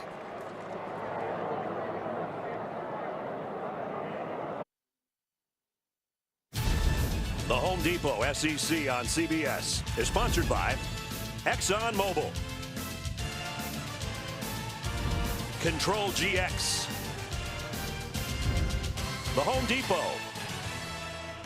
and by Chick-fil-A. Back at Neyland Stadium in Knoxville, our aerial coverage sponsored by State Farm, here to help life go right. On the banks of the Tennessee, Neyland Stadium, Thompson Bowling Arena over there to the left. And on the field, Missouri with a 26-17 lead in second down and 10. Their own 42. Locke, quick throw, might be, I thought it was going to be a double pass. I guess it was a forward pass. Got it out. Cam Scott on the completion. Our game trend so far, a couple of touchdown passes by Drew Locke. Tennessee's offense struggled with Garantano, but Christ has helped the cause. And Missouri 6 game scoring 20 plus in the half this season, 6th time. Crowd trying to come to life for the Tennessee defense. Big 3rd down and 6 here.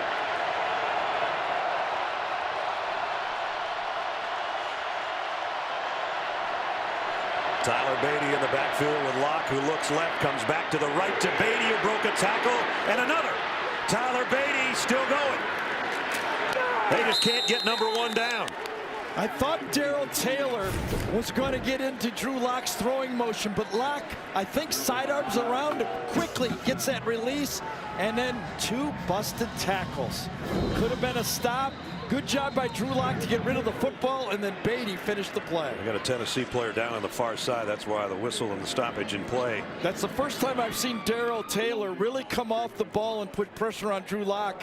And Drew Locke, with that quick release, just got rid of it too fast. Will Ignat's left shoulder is what he's favoring there. That was a 21-yard pickup on 3rd down and 6. And now Drew Locke, I mentioned this earlier, has passed David Green of Georgia into the number 2 spot all time in career passing yards. He won't catch Aaron Murray. Maybe nobody ever will. I don't know.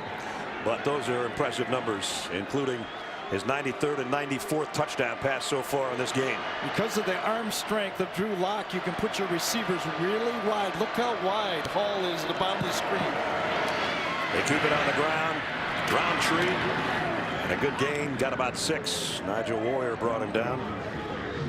You know, this offensive line from Missouri, all 5 veteran players returned. They knew it was going to be a strength of their football team. They've run the ball against everybody, but 2 teams really. They didn't do it against Alabama and Kentucky, but everybody else they've been able to run it. Today, not that much. 106 though, and here's a throw and a beauty again from Locke to Hall. And Hall's out at about the 1, I think. It's almost not fair when you can throw the ball like this.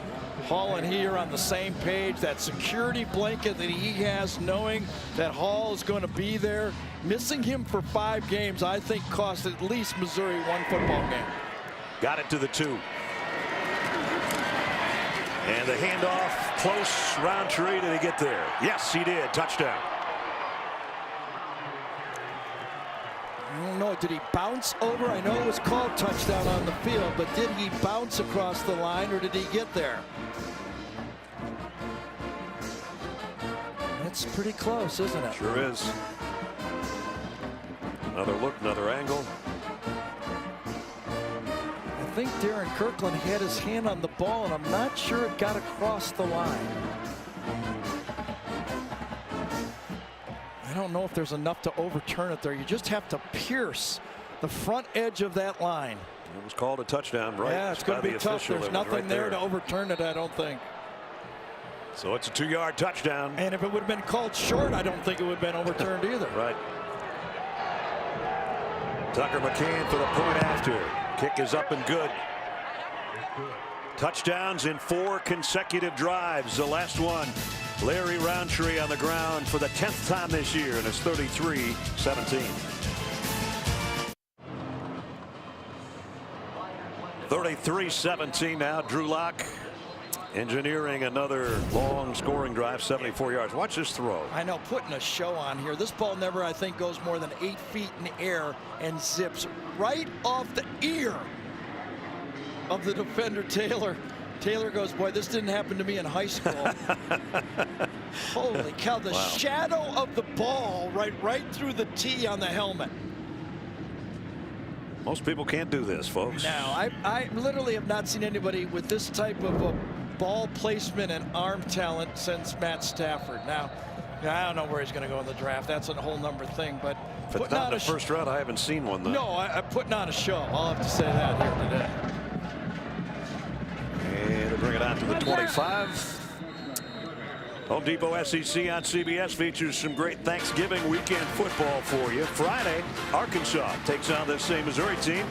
And then next Saturday, it's the 83rd Iron Bowl. Auburn takes on #1 Alabama. Gary, Jamie, and myself and the crew will be there. Hope you have big Thanksgiving plans and make sure that those 2 football games are part of it.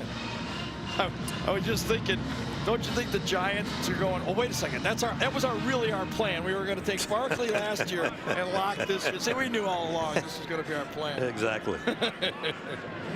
So Tennessee now trailing again by 16, going back to work with Keller Christ. He fires near side. That's incomplete, intended for Callaway. Interesting, we talked to Drew Lock earlier this year, and because he's a Missouri guy all the way, wasn't really any doubt where he was going to go to school out of Lee Summit, Missouri. I said, are you a Chiefs fan? And he said, I used to be, but Mahomes is there now, and he's taking the job I wanted. Exactly. He said, I really wanted the Chiefs to just be bad one more year. Chris out, 2nd down and 10. Blitz coming. And it pays off. A collar job by Terry Beckner. And a loss on the play. Wow. Inside, we talked about those 2 defensive tackles, Palmore and Becker. And this time, fans wanted a face mask, and maybe there should have been. Was it in the collar? I don't know if it was a face mask. And by the way, if it was a collar, he was in front of the player to start. Yeah. I do not think that's a horse collar. He started in front, and arm went as he turned the player. I think that's a good no call. Terry Beckner, one of the captains, overcome a couple of ACL tears to come back for his senior season. This one sails out of bounds. Hilton tried to pull up, and he hit Marquez Callaway, and that's... I actually thought it was called before the hit. I thought it was called the number 8, Jarvis Ware, but you could pick it. I don't know if Ware was holding him or was it on Hilton at the end. You could pick it. Let's see if there's holding first. Well, that's pretty much holding. See, he's holding. I think that's the flag. Pass interference. Defense. Yes. Number 8. Yeah, I thought that's what it was. 15-yard penalty, automatic first down. They're lucky there wasn't 2 flags, both on Missouri. Marquez Callaway is still down. Hilton was pulling off, but he gave it that one little it's still football. I'm going to nudge you just to let you know. That's a pretty good nudge. And believe me, sticking your hands up in the air, as Mississippi State will attest, does not get you away from the ball, that's right? for sure. You're right. That could have been called. There could have been 15 more right there. It was an unnecessary play, but he got away with it. It'll be a first down by penalty, 4th one today. Hopefully Marquez is okay because he's their big play guy, and he's made a couple big ones already today. Somewhat ironic that the drop balls have been on Missouri today and not on Tennessee, because Jared Garantano has had more drops in SEC play. 25% of his incompletions coming into this game were drops. He was last, or first, however you want to put it, in the SEC of incompletions percentage that were drops by his receivers. I haven't seen one today so far. Marquez, a junior out of Warner Robins, Georgia. Again, here's that nudge Gary talked about. Yep. Right under the chin was the nudge. Yep. Jarvis Ware, number 8, was called for interference, but Hilton got a free one. So with the penalty, it moves it out to the 38-yard line. First down.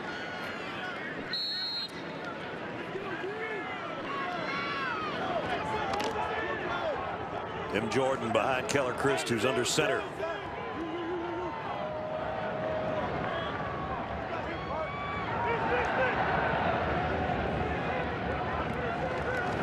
And a little counter to Phil Zameen, and he dropped the ball.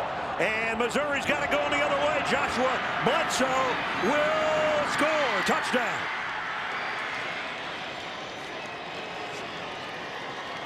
Big turnover, and Bledsoe scoops it and scores it.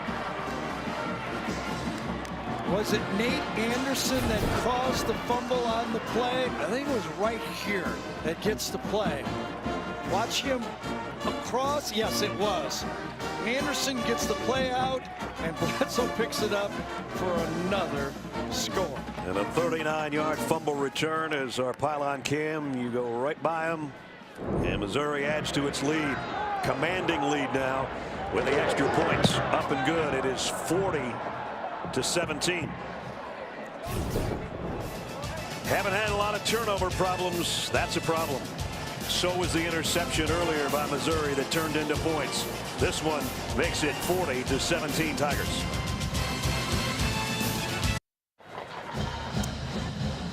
(40-17) Missouri after that fumble return for the touchdown.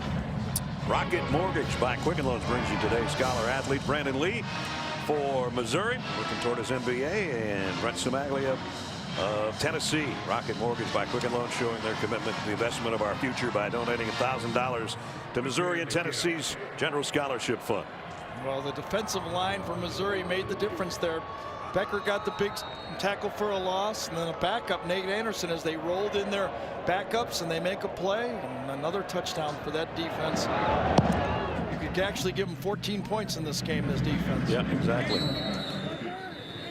This week, Colbert's new with Michael Douglas, Connie Britton, and Senator Ben Sass. Plus Monday catch Millie Bobby Brown and Paul Simon. All new Colbert coming up Monday. So Tennessee is in a hole here. Missouri looking for its 8th straight win in the month of November. The last time they lost in November was 2 years ago here in Knoxville in that game we talked about where there was 100 points scored. Yeah. I don't know if we're going to get to 1,300 yards, but we may get a little more scores here. Probably not in the 60s, though, I guess. 2-yard gain for Ty Chandler. News and notes from around college football. A rescheduled game due to the California wildfires, and we wish everybody out there the best, man. That's been terrible. Les Miles is finalizing a contract to become the head coach at Kansas. He will go back to the Big 12 where he was at Oklahoma State before LSU. And Josh Paschal, who's been battling cancer and started for the first time this season. That's awesome news. What do you think about Les going to Kansas? Well, he's got some experience, as you said. You know, Les is a good recruiter. I'll say that. When he gets into your house, he can recruit football players, and it's a job that you plenty of upside. I can say that. It's been done before, though. Well, Mark Mangino did a good job. That's right. When he was there. I think Les will be passing considerably more when he goes there than he probably had at LSU. Yeah, remember Glenn Mason did a good job there as well. Yeah. So we've seen people win there. Bill Self's doing a pretty good job winning there. Yes. It's pretty much. 3rd down and 8. Christ, good throw and catch, got it out to Josh Palmer for the first down. Missouri drops into zone, forces Chris to make the long throw. He does. It's not as pretty, not a dart to the outside, but effective enough. You know, it's funny, you watch him throw some good passes here, and then you just look at the other side and you go, okay, he's got a pretty good arm, but the other guy's got a better arm. Yeah. No offense, Keller. Exactly. Comes a run blitz. Nice cutback by Chandler. And he goes for 8 more. Cale Garrett, another tackle, the middle linebacker.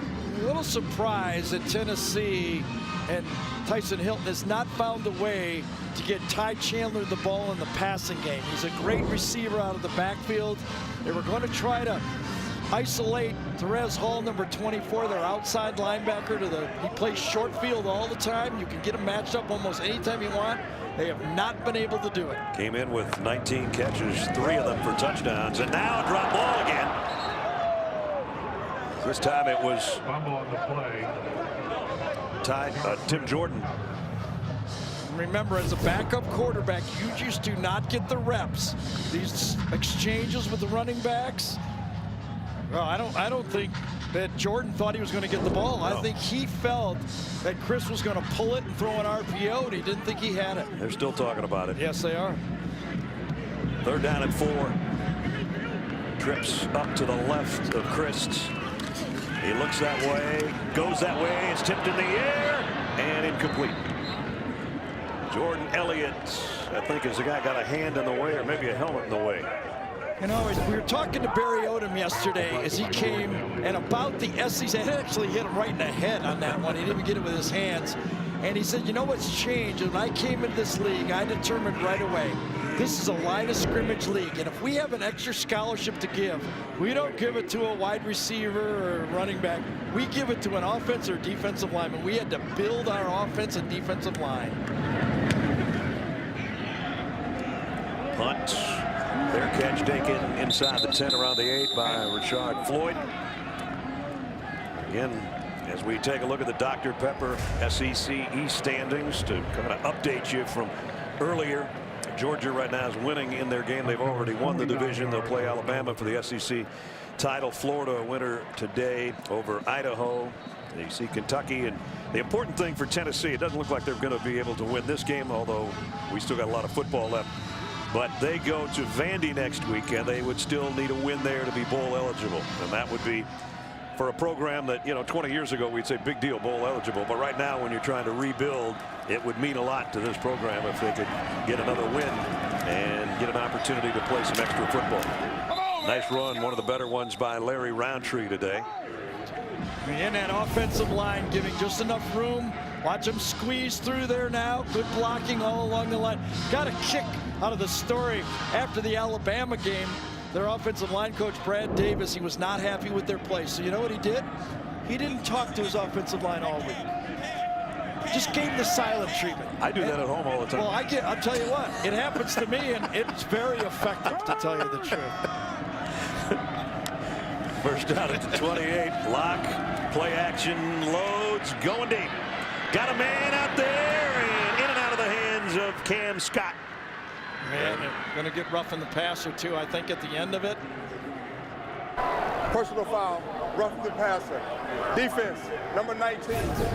15-yard penalty, automatic first down. So Darrell Taylor been trying to get a sack today, and he can't quite get there. Well, he got his hands up. Very similar to the hit, that Garantano took early in the game, but that one was Garantano ducking. This one, as the quarterback was throwing the ball, you got to stay away from the head. Gary mentioned Taylor had 4 sacks last week in the win over Kentucky, which tied some great players that played here before him, including Reggie White and Corey Miller. And he had 3 sacks earlier this season against Georgia, so all his sacks have come in 2 games. Right. And he was played the National Defensive Player of the Week for that performance, but there he got the penalty. Here's Roundtree again. Tough runner. Let's check in with Jamie on the sideline. Well, that ball we just saw from Drew Lock is a big reason why people thought he could have departed for the NFL after last season. He had a third option, though. Graduate and transfer to a successful program to win, win, win. I asked him if he ever thought about that. He cut me off before I ended the question. He said, absolutely not. I am Missouri guy through and through. He said that would have been a cowardly thing to do if I had left Missouri. How about that? Yeah, that's great. That's a good answer. I think this Missouri team thought they had a chance to win the East, to tell you the truth. They thought they had a chance, and I think without a couple of injuries, they would have been a little more dangerous. Remember the coaches we talked to, both Kirby and Nick Saban raved about Missouri. They did. We respect their opinions after they played those guys, but keep in mind, they lost Kentucky by not having a touchdown and then having a penalty call to give Kentucky one more play, and they lost to South Carolina on a field goal. So you could actually look at those 2 games and say, had they won those, they'd be 8-2 right now and trying for their 9th win. And they did it without maybe their 2 best receivers on the field most of this season. Right, because as you talked about, Emmanuel Hall missed 4 games after being injured at Purdue with a groin problem. He's back in here tonight, has made some big catches.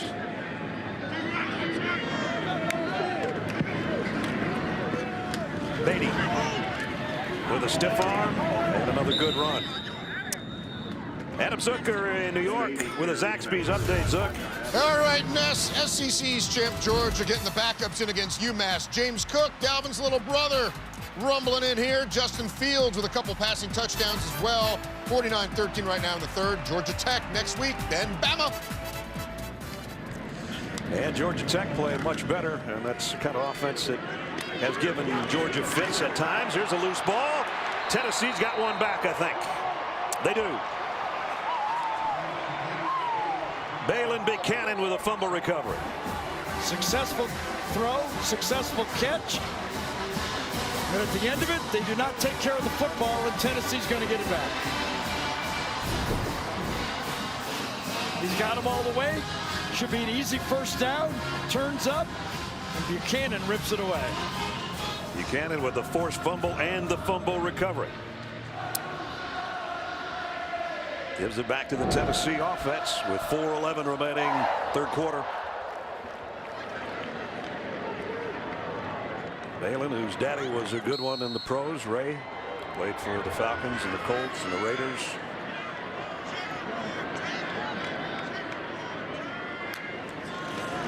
Now Keller Christ on the rollout and throws that one over the Tennessee coaches.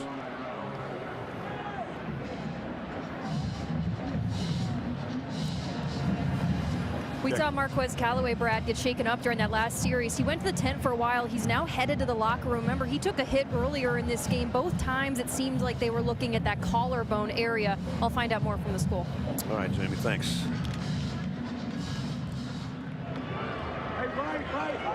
Second down at 10 as you look behind Keller, Kristen, Tim Jordan. Blitz on the inside, and Garrett timed that beautifully. He sure did. Cale Garrett only had one other offer. He was going to go to Navy. Plays like a Navy linebacker. He does. He looks just like one, doesn't he? Times this went out. As Brad told you, beats the block inside that time from Richmond. Should have had him. Should have been able to cut him off. But if you don't, you get a negative play. That's how you draw it up. We'll be seeing plays just like that in a few weeks, won't we? Yeah, we will. Be all snowy in these white uniforms here. Your spotter Clint will be all nervous again. Yeah, that's right. That's what Army did to us last year. All white unis with no names on the back, 12 numbers, and 6 inches of snow in Philly. Here's a throw, incomplete, tipped at the last moment. It was intended for Murphy, and Khalil Oliver got a hand on it. Rolling out, you only have one direction you're going to throw. And I think it was DeMarcus Acey. Yeah, it was Acey, yep. Acey's had a good game, you know. Remember, he had to kind of fight through that tough call against Kentucky. Had an interception that really changed this football game, don't you think? I mean, that's the play that really changed the game. Yeah, the 76-yarder that set him up at the 11. Right at the end of the half. Scored a quick touchdown. Oh, 2 guys in motion.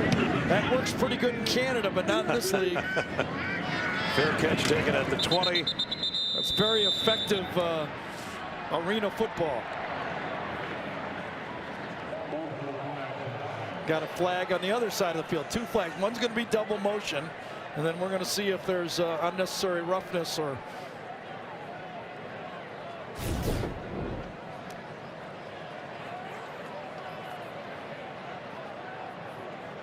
Yeah, that was. Well, they're both holding each other's face mask. Oh, he looked like he was going to hit him, but he never hit him. He didn't hit him. He faked the punch. Do you get how many yards That's for fainting. a fake? Fainting. Fainting. You get like 7 yards for that? 7.5-yard penalty. Yes. Because he didn't hit him. Half the distance of your chin. Right. Okay, they're going to straighten it out for us here. Hubert will have it for us in a second. It's a good one. I haven't seen this one before.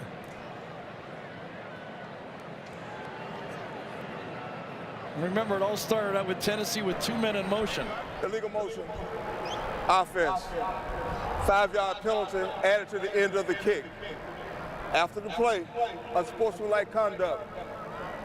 Number 2, on the receiving team. 12, I think. Hubert.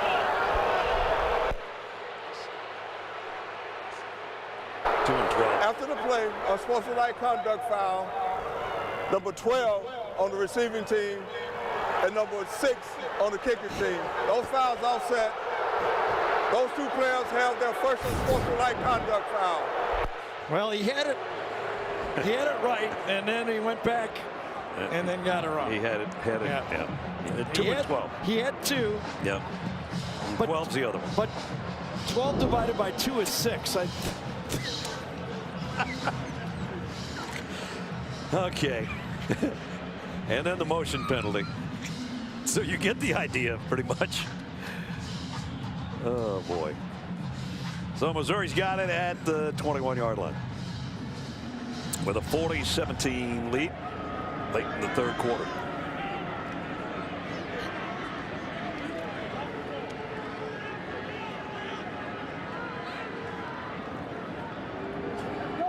DeMarcus Arcee's been in front of everything, hasn't he, DeMarcus Arcee? He's been in the middle of everything. Now they just moved it. Now they finally got the motion. They moved it from the 21 to the 26. Now we're ready to go. There he is.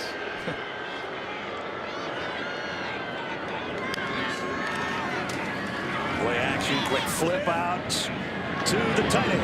And that's Daniel Parker. He's an interesting guy. Started off as a defensive end. They just moved him because of the shortage of players at tight end. And last week he was one of their stars. Caught 3 balls for 42 yards and a touchdown and was the freshman of the week in the SEC.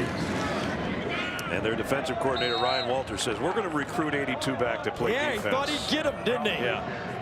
He said, no, he's too good as a defensive end. We're going to get him back somehow. Yeah. Had 3 catches against Vanderbilt, and he has shown and really helped this football team. Without him, I don't know where they would be. Vanderbilt had them going pretty well, and his blocking has turned up the running game. Right. And really, at that point in need, they got the right guy for this offense. Rountree's over 100 now rushing on 20 carries, so 5 yards a pop for number 34. And here comes some more, and about 7 more. So we get another update in New York. Here's Adam. All right, Ness, number 3 Notre Dame now a win away from a perfect regular season. Ian Book to Chase Claypool, a convincing 36-3 win over number 12 Syracuse. They visit USC next week. Easier trip than usual. Wow. Notre Dame with a big win at Yankee Stadium. Well, one thing's for sure. Notre Dame finishes undefeated. They are in with that win right there.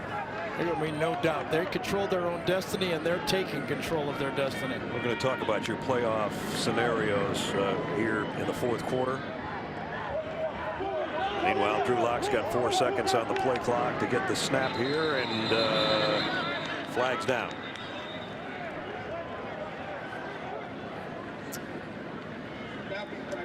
And the college football playoff top 10 didn't change any this week.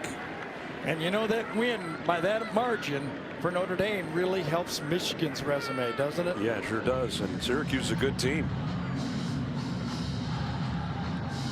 Right now, Michigan trailing Indiana. That might not help if Indiana pulls off the stunner there. Exactly. They got to get a win. To control your own destiny means you got to have W's. That's right. Lock, draw play. Roundtree, big open field in the middle. And he's putting together quite a second half. The sophomore out of Raleigh. So the passing game has opened up the running game. The game plan was the other way around, but Drew Lock has opened up this field, and now the Missouri offensive line has taken a little bit of a discouraged Tennessee defense and kind of pounded them right now. Roundtree got 16 more on that carry. He'll get a breather, and Tyler Beatty will come in, number 1, to take his spot as we wind the third quarter to a close.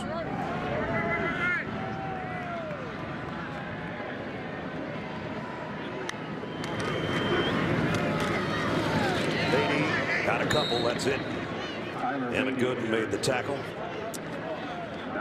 So another good November game for Missouri. Remember last year they started off terribly, and then they won 6 straight at the end of the year. Lost their bowl game, the Texas Bowl, but That second half of the year, you could say Barry Odom was the coach of the year in the SEC, and right now he's got a pretty good team with 15 minutes left, looking for their 7th win of the season and their 3rd in SEC play, and they are 15 minutes away from it. That's the end of the 3rd here in Knoxville. Score: Missouri 40, Tennessee 17. We'll return to Knoxville right after this message and a word from your local station.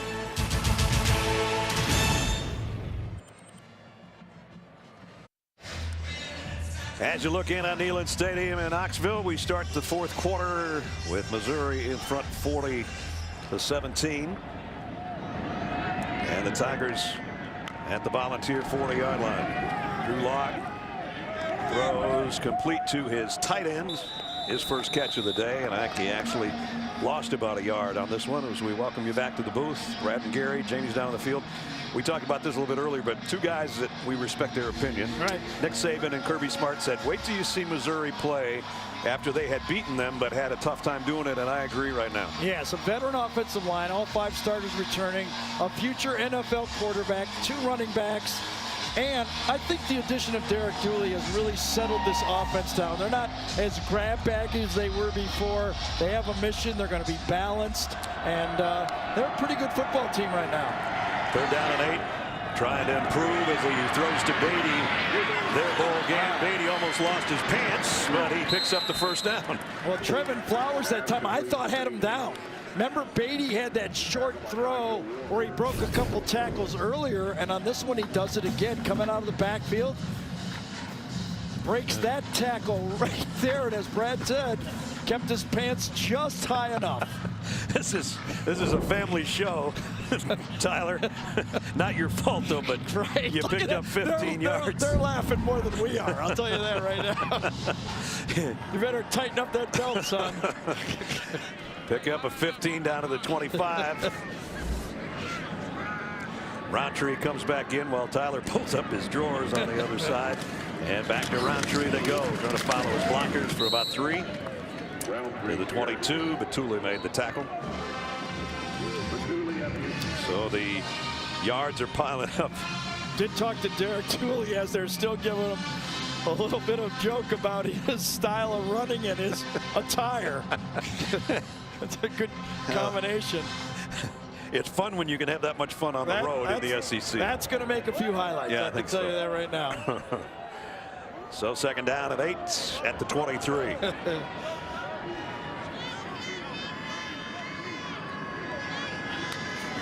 comes a blitz by the Volunteers. Roundtree runs right into it. Might have gotten a yard. Alexis Johnson in on the stop.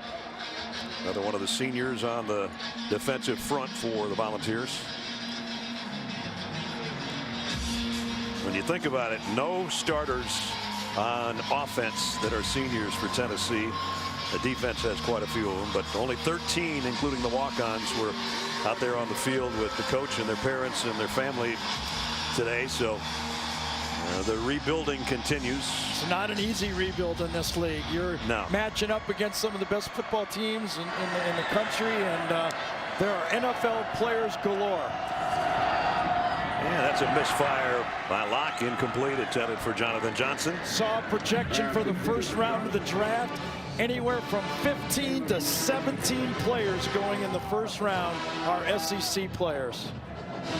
At a lot of different positions, too. Yes, and the one I saw did not have Drew Lock in the 1st round, but I think once they see him and test him and talk to him and see how big he is, close to 6'4", 225 pounds, I think he's going to climb to the 1st round as well. McCann will try a 40-yard field goal. And the kick is up and good. So tack 3 more on for the Tigers. With 12 minutes to go, they're in command. Missouri leads 43-17.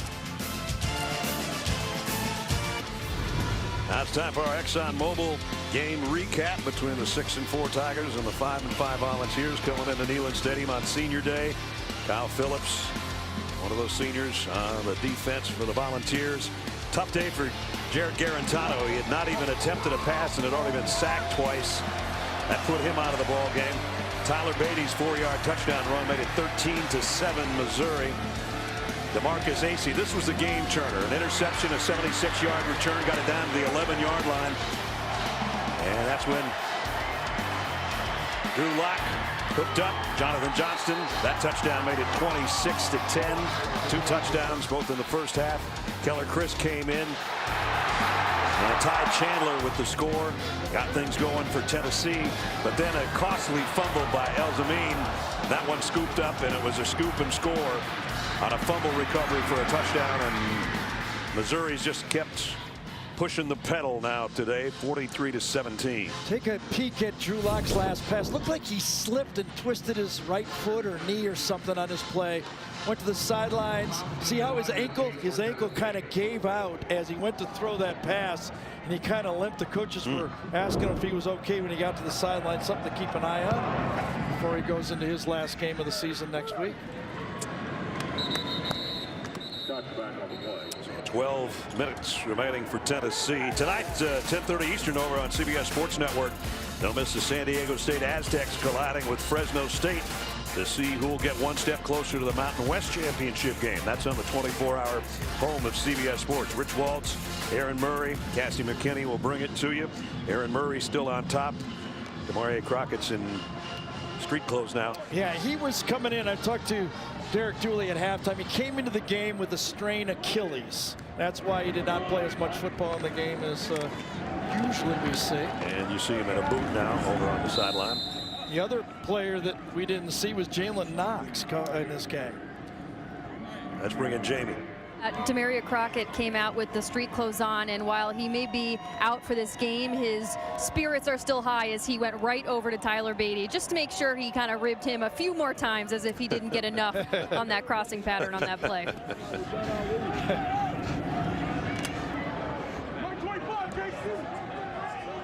Keller Chris down to his last couple of games as a collegiate player, and there would be one more if they make a bowl game, but they got to win next week against Vanderbilt. Keller running for his life, and he throws this one away.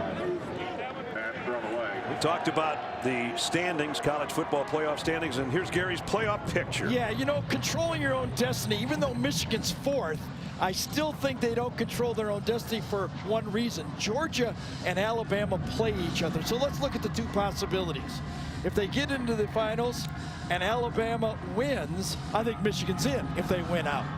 But scenario 2 happens, might be a different story, because what would happen if Georgia win? They'd be in, but there'd be an argument about that 4th spot.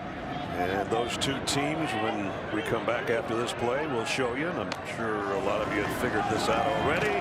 Keller Chris, that was a pass. He got leveled as he was attempting to throw, but okay, that question mark, who's the question mark? Yeah, the question mark is there will be the argument of all arguments. Two of the blue bloods, Alabama and Michigan. Who gets that 4th spot should Alabama lose in the SEC championship? And when it goes to the committee, anything can happen. Of course, we loaded all this stuff earlier, and Indiana last report was leading Michigan, so that would erase all of that. That's all. Control your own destiny means you got to win. Yeah, you got to win. So assuming Michigan wins, and it's not a sure thing. Now Michigan is in front, the truck tells us, 22-17. Here's Floyd on the punt return, going the wrong way. The ball is out. I think he was down. Flags are down. Tennessee scoops it up just in case. And Floyd is still down, and that's not a good look right there. When those doctors and trainers run out full speed, you hold your breath.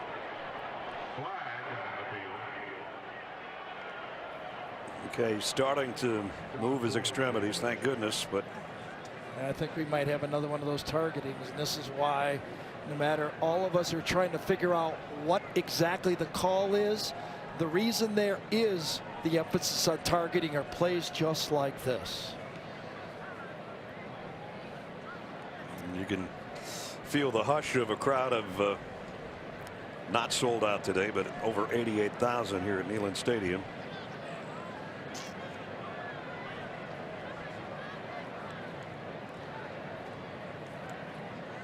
Rashad Floyd, a junior out of Gulfport, Mississippi.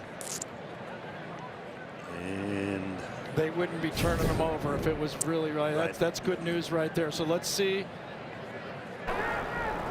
Personal foul, targeting, kicking team, number 21. Right at the end. Yep. The previous play He was is under basically further review. going to be whistled down. There wasn't even any reason to come in. He Third was guy honestly in, down. leading with the top of your helmet. That is textbook right there. You have a player Shannon defenseless on the tackle right there, and you lead with the helmet, and that one's obvious to everybody. There's no doubt about that one. Shannon Reed with the penalty. More importantly, we'll check on Richard when we come back.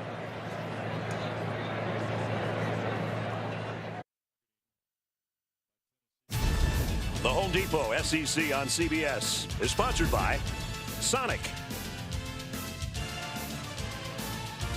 Allstate, Jared,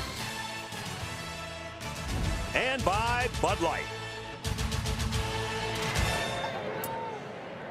I'd love to tell you that Rashad Floyd is perfectly okay, but he's not. And that's about the best he's been walking since we left you during that timeout to get him to the sideline and subsequently to the locker room. Yeah, but he is walking. And it was a confirmed targeting on 21, Shannon Reed, so he's gone for this game and the first half of Vanderbilt next week. And we hope Rashad's okay. And again, I think all the people involved, as much as the coaches and we sometimes can't figure out the call, the overall goal of taking that play out is worth a couple of questionable calls. Sure. Right? I Yep. mean, that's where we are. I mean, as much as we try to figure out exactly, it's an inexact call. That is going to be the longest walk of his life for a while, I'm sure. And I don't know if he's going to remember much of it either. Well, that's probably true. Anyway, hopefully he's going to be okay. From midfield, Roundtree, in the middle of the pile, goes for 4.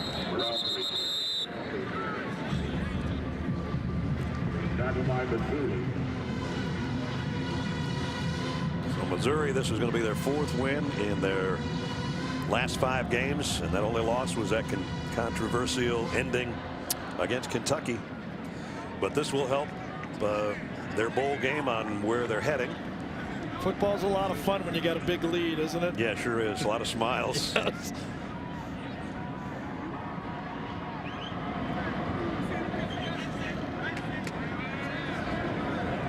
Jeremy Pruitt knew the work was ahead of him. Got a long way to go with this team. On 2nd and 6, Roundtree again. A couple more. Back to the college football playoff talk that we started before that injury. Yeah, you know, so Ness, controlling your own destiny is nice because when it goes to the committee, here's what happens. Here's what happens. There's a lot of things they can go to. You're not exactly sure which one will be the tipping point. Will it be champion, conference champion? Will it be the eyeball test? Will it be top 25 wins? You're not exactly sure in that committee if it gets down to 2 teams. Alabama and Michigan. Remember, that's not Alabama and Kansas State. That's right. Michigan and Alabama. 2 of the Blue Bloods deciding which guy is the 4th best team in the playoff. Now, we're not on the committee and we're not watching the game, but what about the eyeball test for Michigan if they are close with Indiana? Well, you know, it's interesting. You get a positive with Notre Dame, the way they blow out Syracuse, and then you get a negative for having a close game, I guess, against Indiana. And that's why you're just at the mercy of that committee. You know who's the smartest guy, I think, in college football? Archie Manning, for getting off the committee. Yes, he's a smart man. I'm telling you that right now. Archie's going to be honored at the Legends Banquet the night before the SEC Championship in Atlanta. Look forward to that. Yeah, I think he saw this like a big old hanging curve and goes, I'm out of this thing. I'm not doing this. This is like I played for the Saints for 11 years. I don't need this. Yes, I don't need to have people going, why did you do this? He'll let those guys, ADs, handle it. Yes. Oh, his feet touch in. It is a touchback. Well, it's the ball. It's not his feet. But the ball must have been where his feet are. Yes, that's probably true. Marcus Acey again. Let's check from the we got cameras everywhere on this one, right? And there's the ball. Yeah. It's right where his foot is.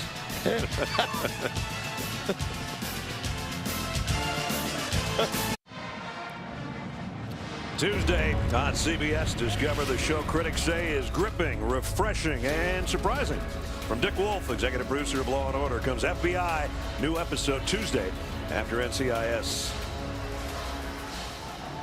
Before we're done here, we'll have the play of the game presented by Napa Auto Parts. And a lot of dancing going on, but it's not going to be a victory dance, I'm afraid, for the Volunteer fans.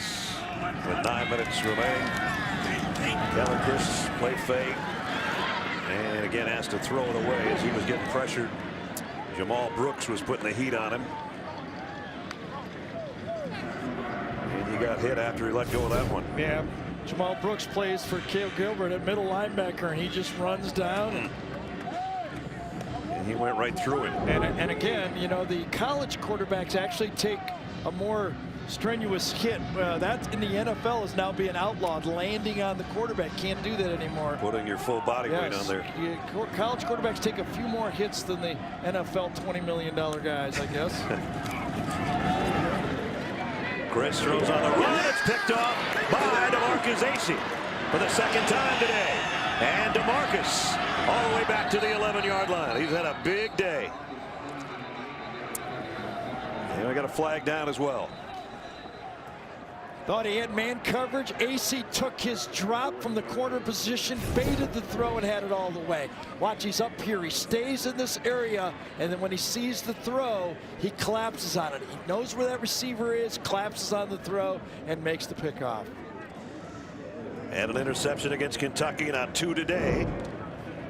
I wonder if Nate Anderson, number 29, is a block. In the back? I don't know, blindside block, you know, or something like that, because it was a flag right in his area. Peel back block, kind of personal foul, targeting. Right. Defense number 29 doing the return. That penalty is 15 yards from the spot of the foul.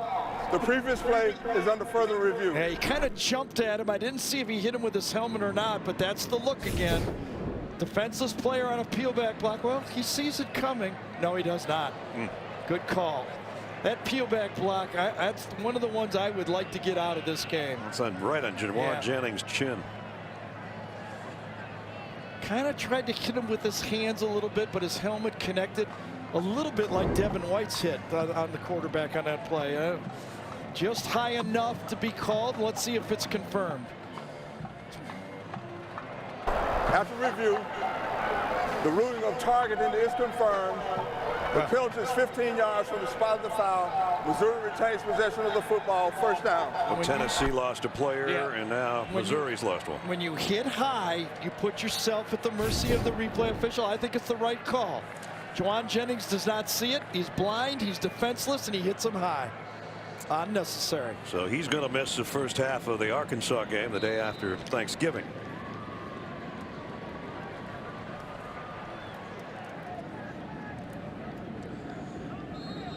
And Taylor Powell is in at quarterback. Drew Lock's day is done. Powell, a redshirt freshman out of, speaking of Arkansas, out of Fayetteville. Oh, loose ball. And I guess he got on top of it. Simi Bakari, freshman, bobbled that about 3 times, but held onto it. By the way, true freshman Simi Bakari, now this will be his 5th game, I believe, that he's played in. He had played in 4, so now that makes his red shirt burned.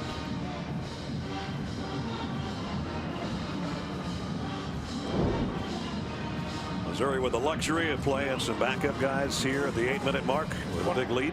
One of the big questions next year is who replaces that guy for this Missouri team. Yeah, we asked the coaches that. Yes. They're not quite sure. They say we have confidence in the guys we have on the roster, but they're looking around for maybe a grad transfer, that type of thing. And of course, there's one name that's been flashed out there, it seems like everywhere, and that's Kelly Bryant, who left Clemson. He's one of the names that is rumored to be looking at Missouri, he's looking at Arkansas, he's looking at Auburn, he's looking at a few places. Mississippi State. Kind of a free agent sort of situation. I heard even the name Miami was one of the schools he was looking at.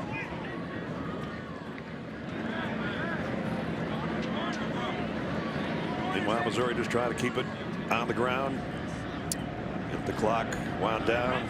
Lock with his offensive lineman. Always good to have some special handshakes for the big eaters in front of you.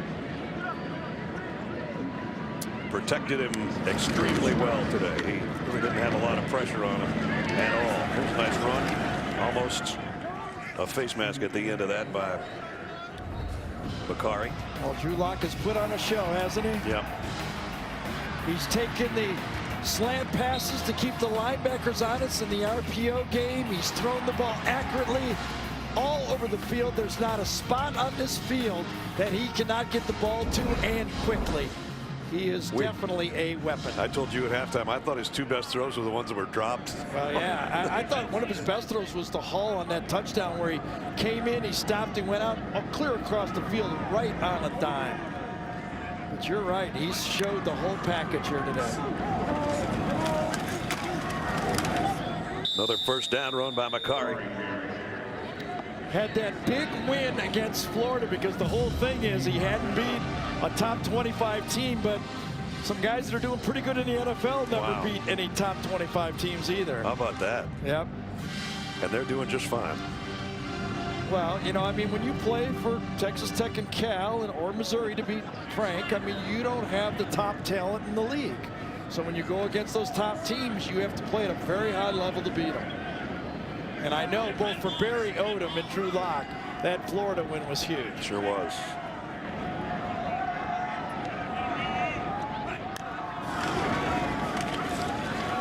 And they just keep feeding Bakari. We're going to work our way down around the 5-minute mark. So talking to Jeremy Pruitt, he knew that there was a building job before he got here. And once he got here, he knew there was a building job in front of him. He's been happy with the way his team has improved this year. But I think deep down he knew he was a little short on talent this year. He does not have those game breakers, those playmakers that the rest of this league has. And he's obviously young at cornerback. He's got a lot of building to do.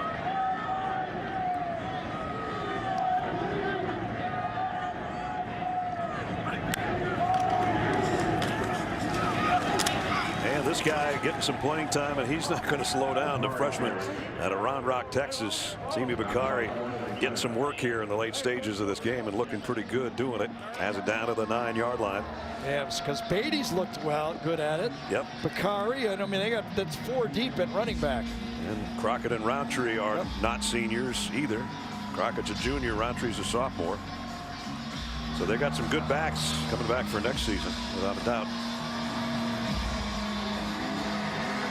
So Tennessee has to think about a big game next week again at Vanderbilt. They're 5-6. They got to get that win to get a bowl game and all the benefits that go with it. Mostly at this time, just having the extra practices for the football team. He might have a first down, and I think he does. So it's going to be 1st and goal, and Missouri's not trying to pile it on here. They're just handing the football off and trying to use clock. Gary talked about this, the win over Florida, and how big it is, and this just shows you what the emotions of a head coach, and that's his youngest son, Garrett. Pretty happy coach and a happy quarterback after a huge win. And there's his defensive coordinator as well, Ryan Walters. So those kind of victories don't come along so easy in this conference.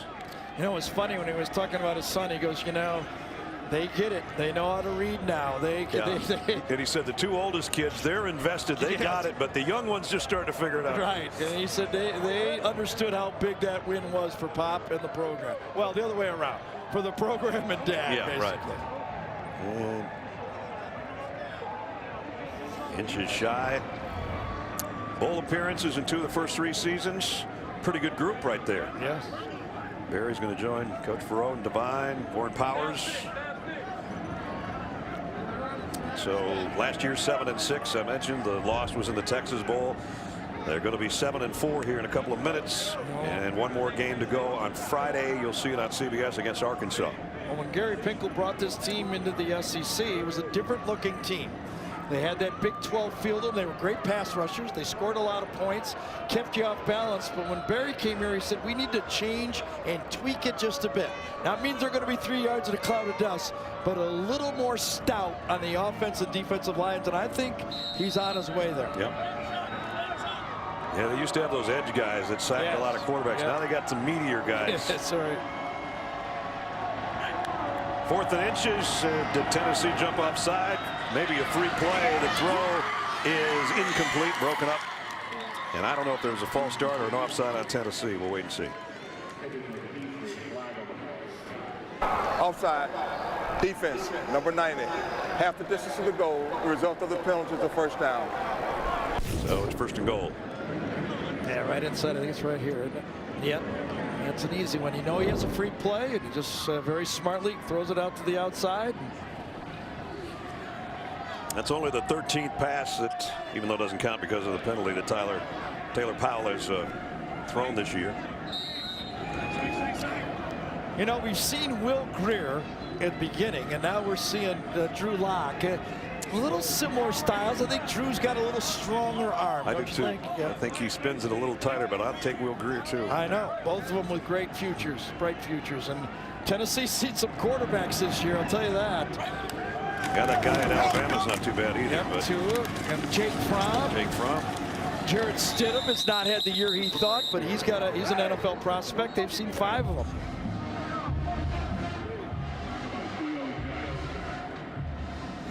He wants him to throw. He's saying it's an RPO. Let it go. Take your chance. Well, there's a guy that could have gone last year. Drew Lock, give him credit. Coming back, being a senior. Oh, he's helped himself, boy. I'll tell you. I think so too. Getting a year with Derek Dooley and his NFL influence, he's calmed him down. It's much more of a, I think, finished product. I mean, it may not happen right away, but I think now, I did like a team like the Giants. I mean, they're going to look at him. And there's a finish to the drive on the ground for Bakari for the touchdown. And the extra point is good. It's going to be a half 100 here for the Tigers.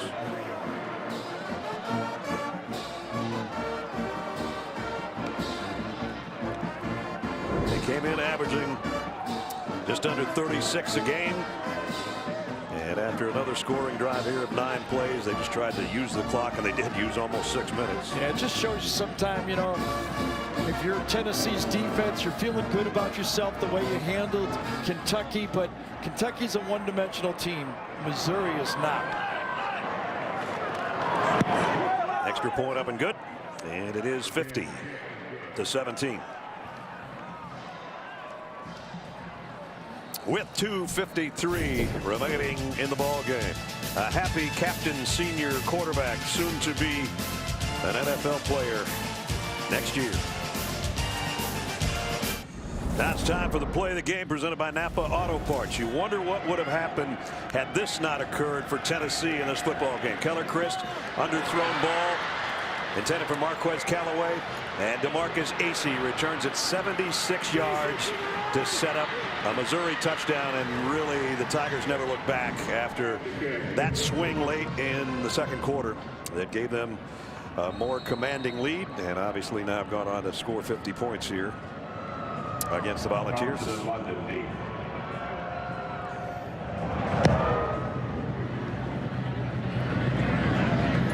And Tennessee with 2:53 remaining. We'll take it to the 25. One of the interesting parts of talking to Jeremy Pruitt yesterday was his comment about the Auburn-Alabama game. He thought that Auburn would play their best game of the year against Alabama, that they love playing. He's got a lot of experience with that Iron Bowl, and he said, you watch. Those guys will love to play in this football game, and it will take a lot out of Alabama. Alabama, good football team, but he said it would be a good game. And, of course, last year, it was Auburn that had back-to-back wins over then #1 Georgia and Alabama back-to-back weeks, and then faced Georgia in the SEC championship game. This year it's going to be Alabama and Georgia. We already determined that earlier than it's ever been determined. But Alabama, Auburn, we know, some really good defensive players. They'll be up for that game. And they'll get to put a game on tape against some high-level, Alabama players, and they'll be into it. So will we. So we hope you join us next Saturday from Tuscaloosa. The 83rd edition of Alabama and Auburn. Tim Jordan, big opening. And Tim's not done yet. Out to the 43-yard line.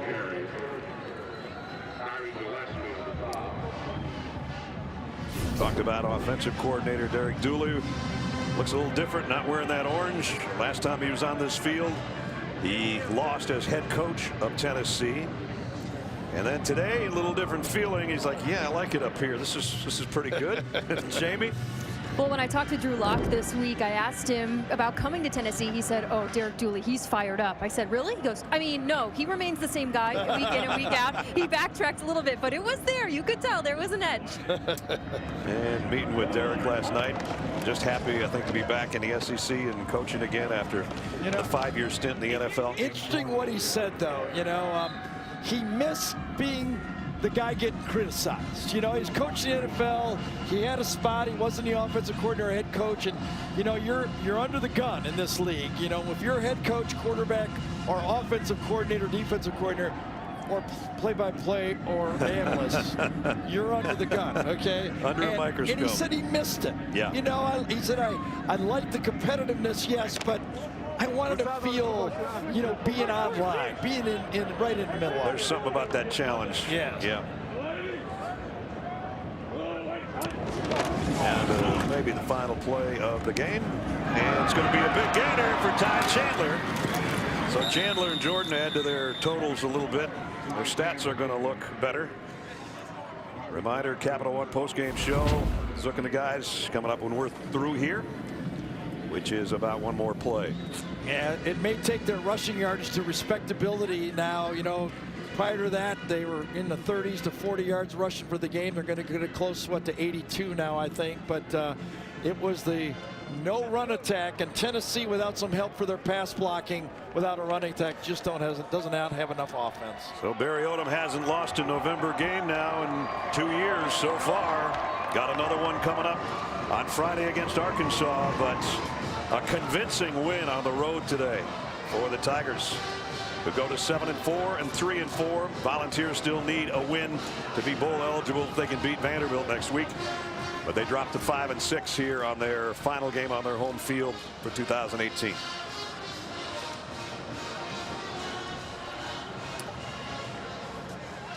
Drew Lock, big game for him on the road. And Barry Odom, a happy coach with the 7th win of the season under his belt. We'll be back to wrap it up in a moment.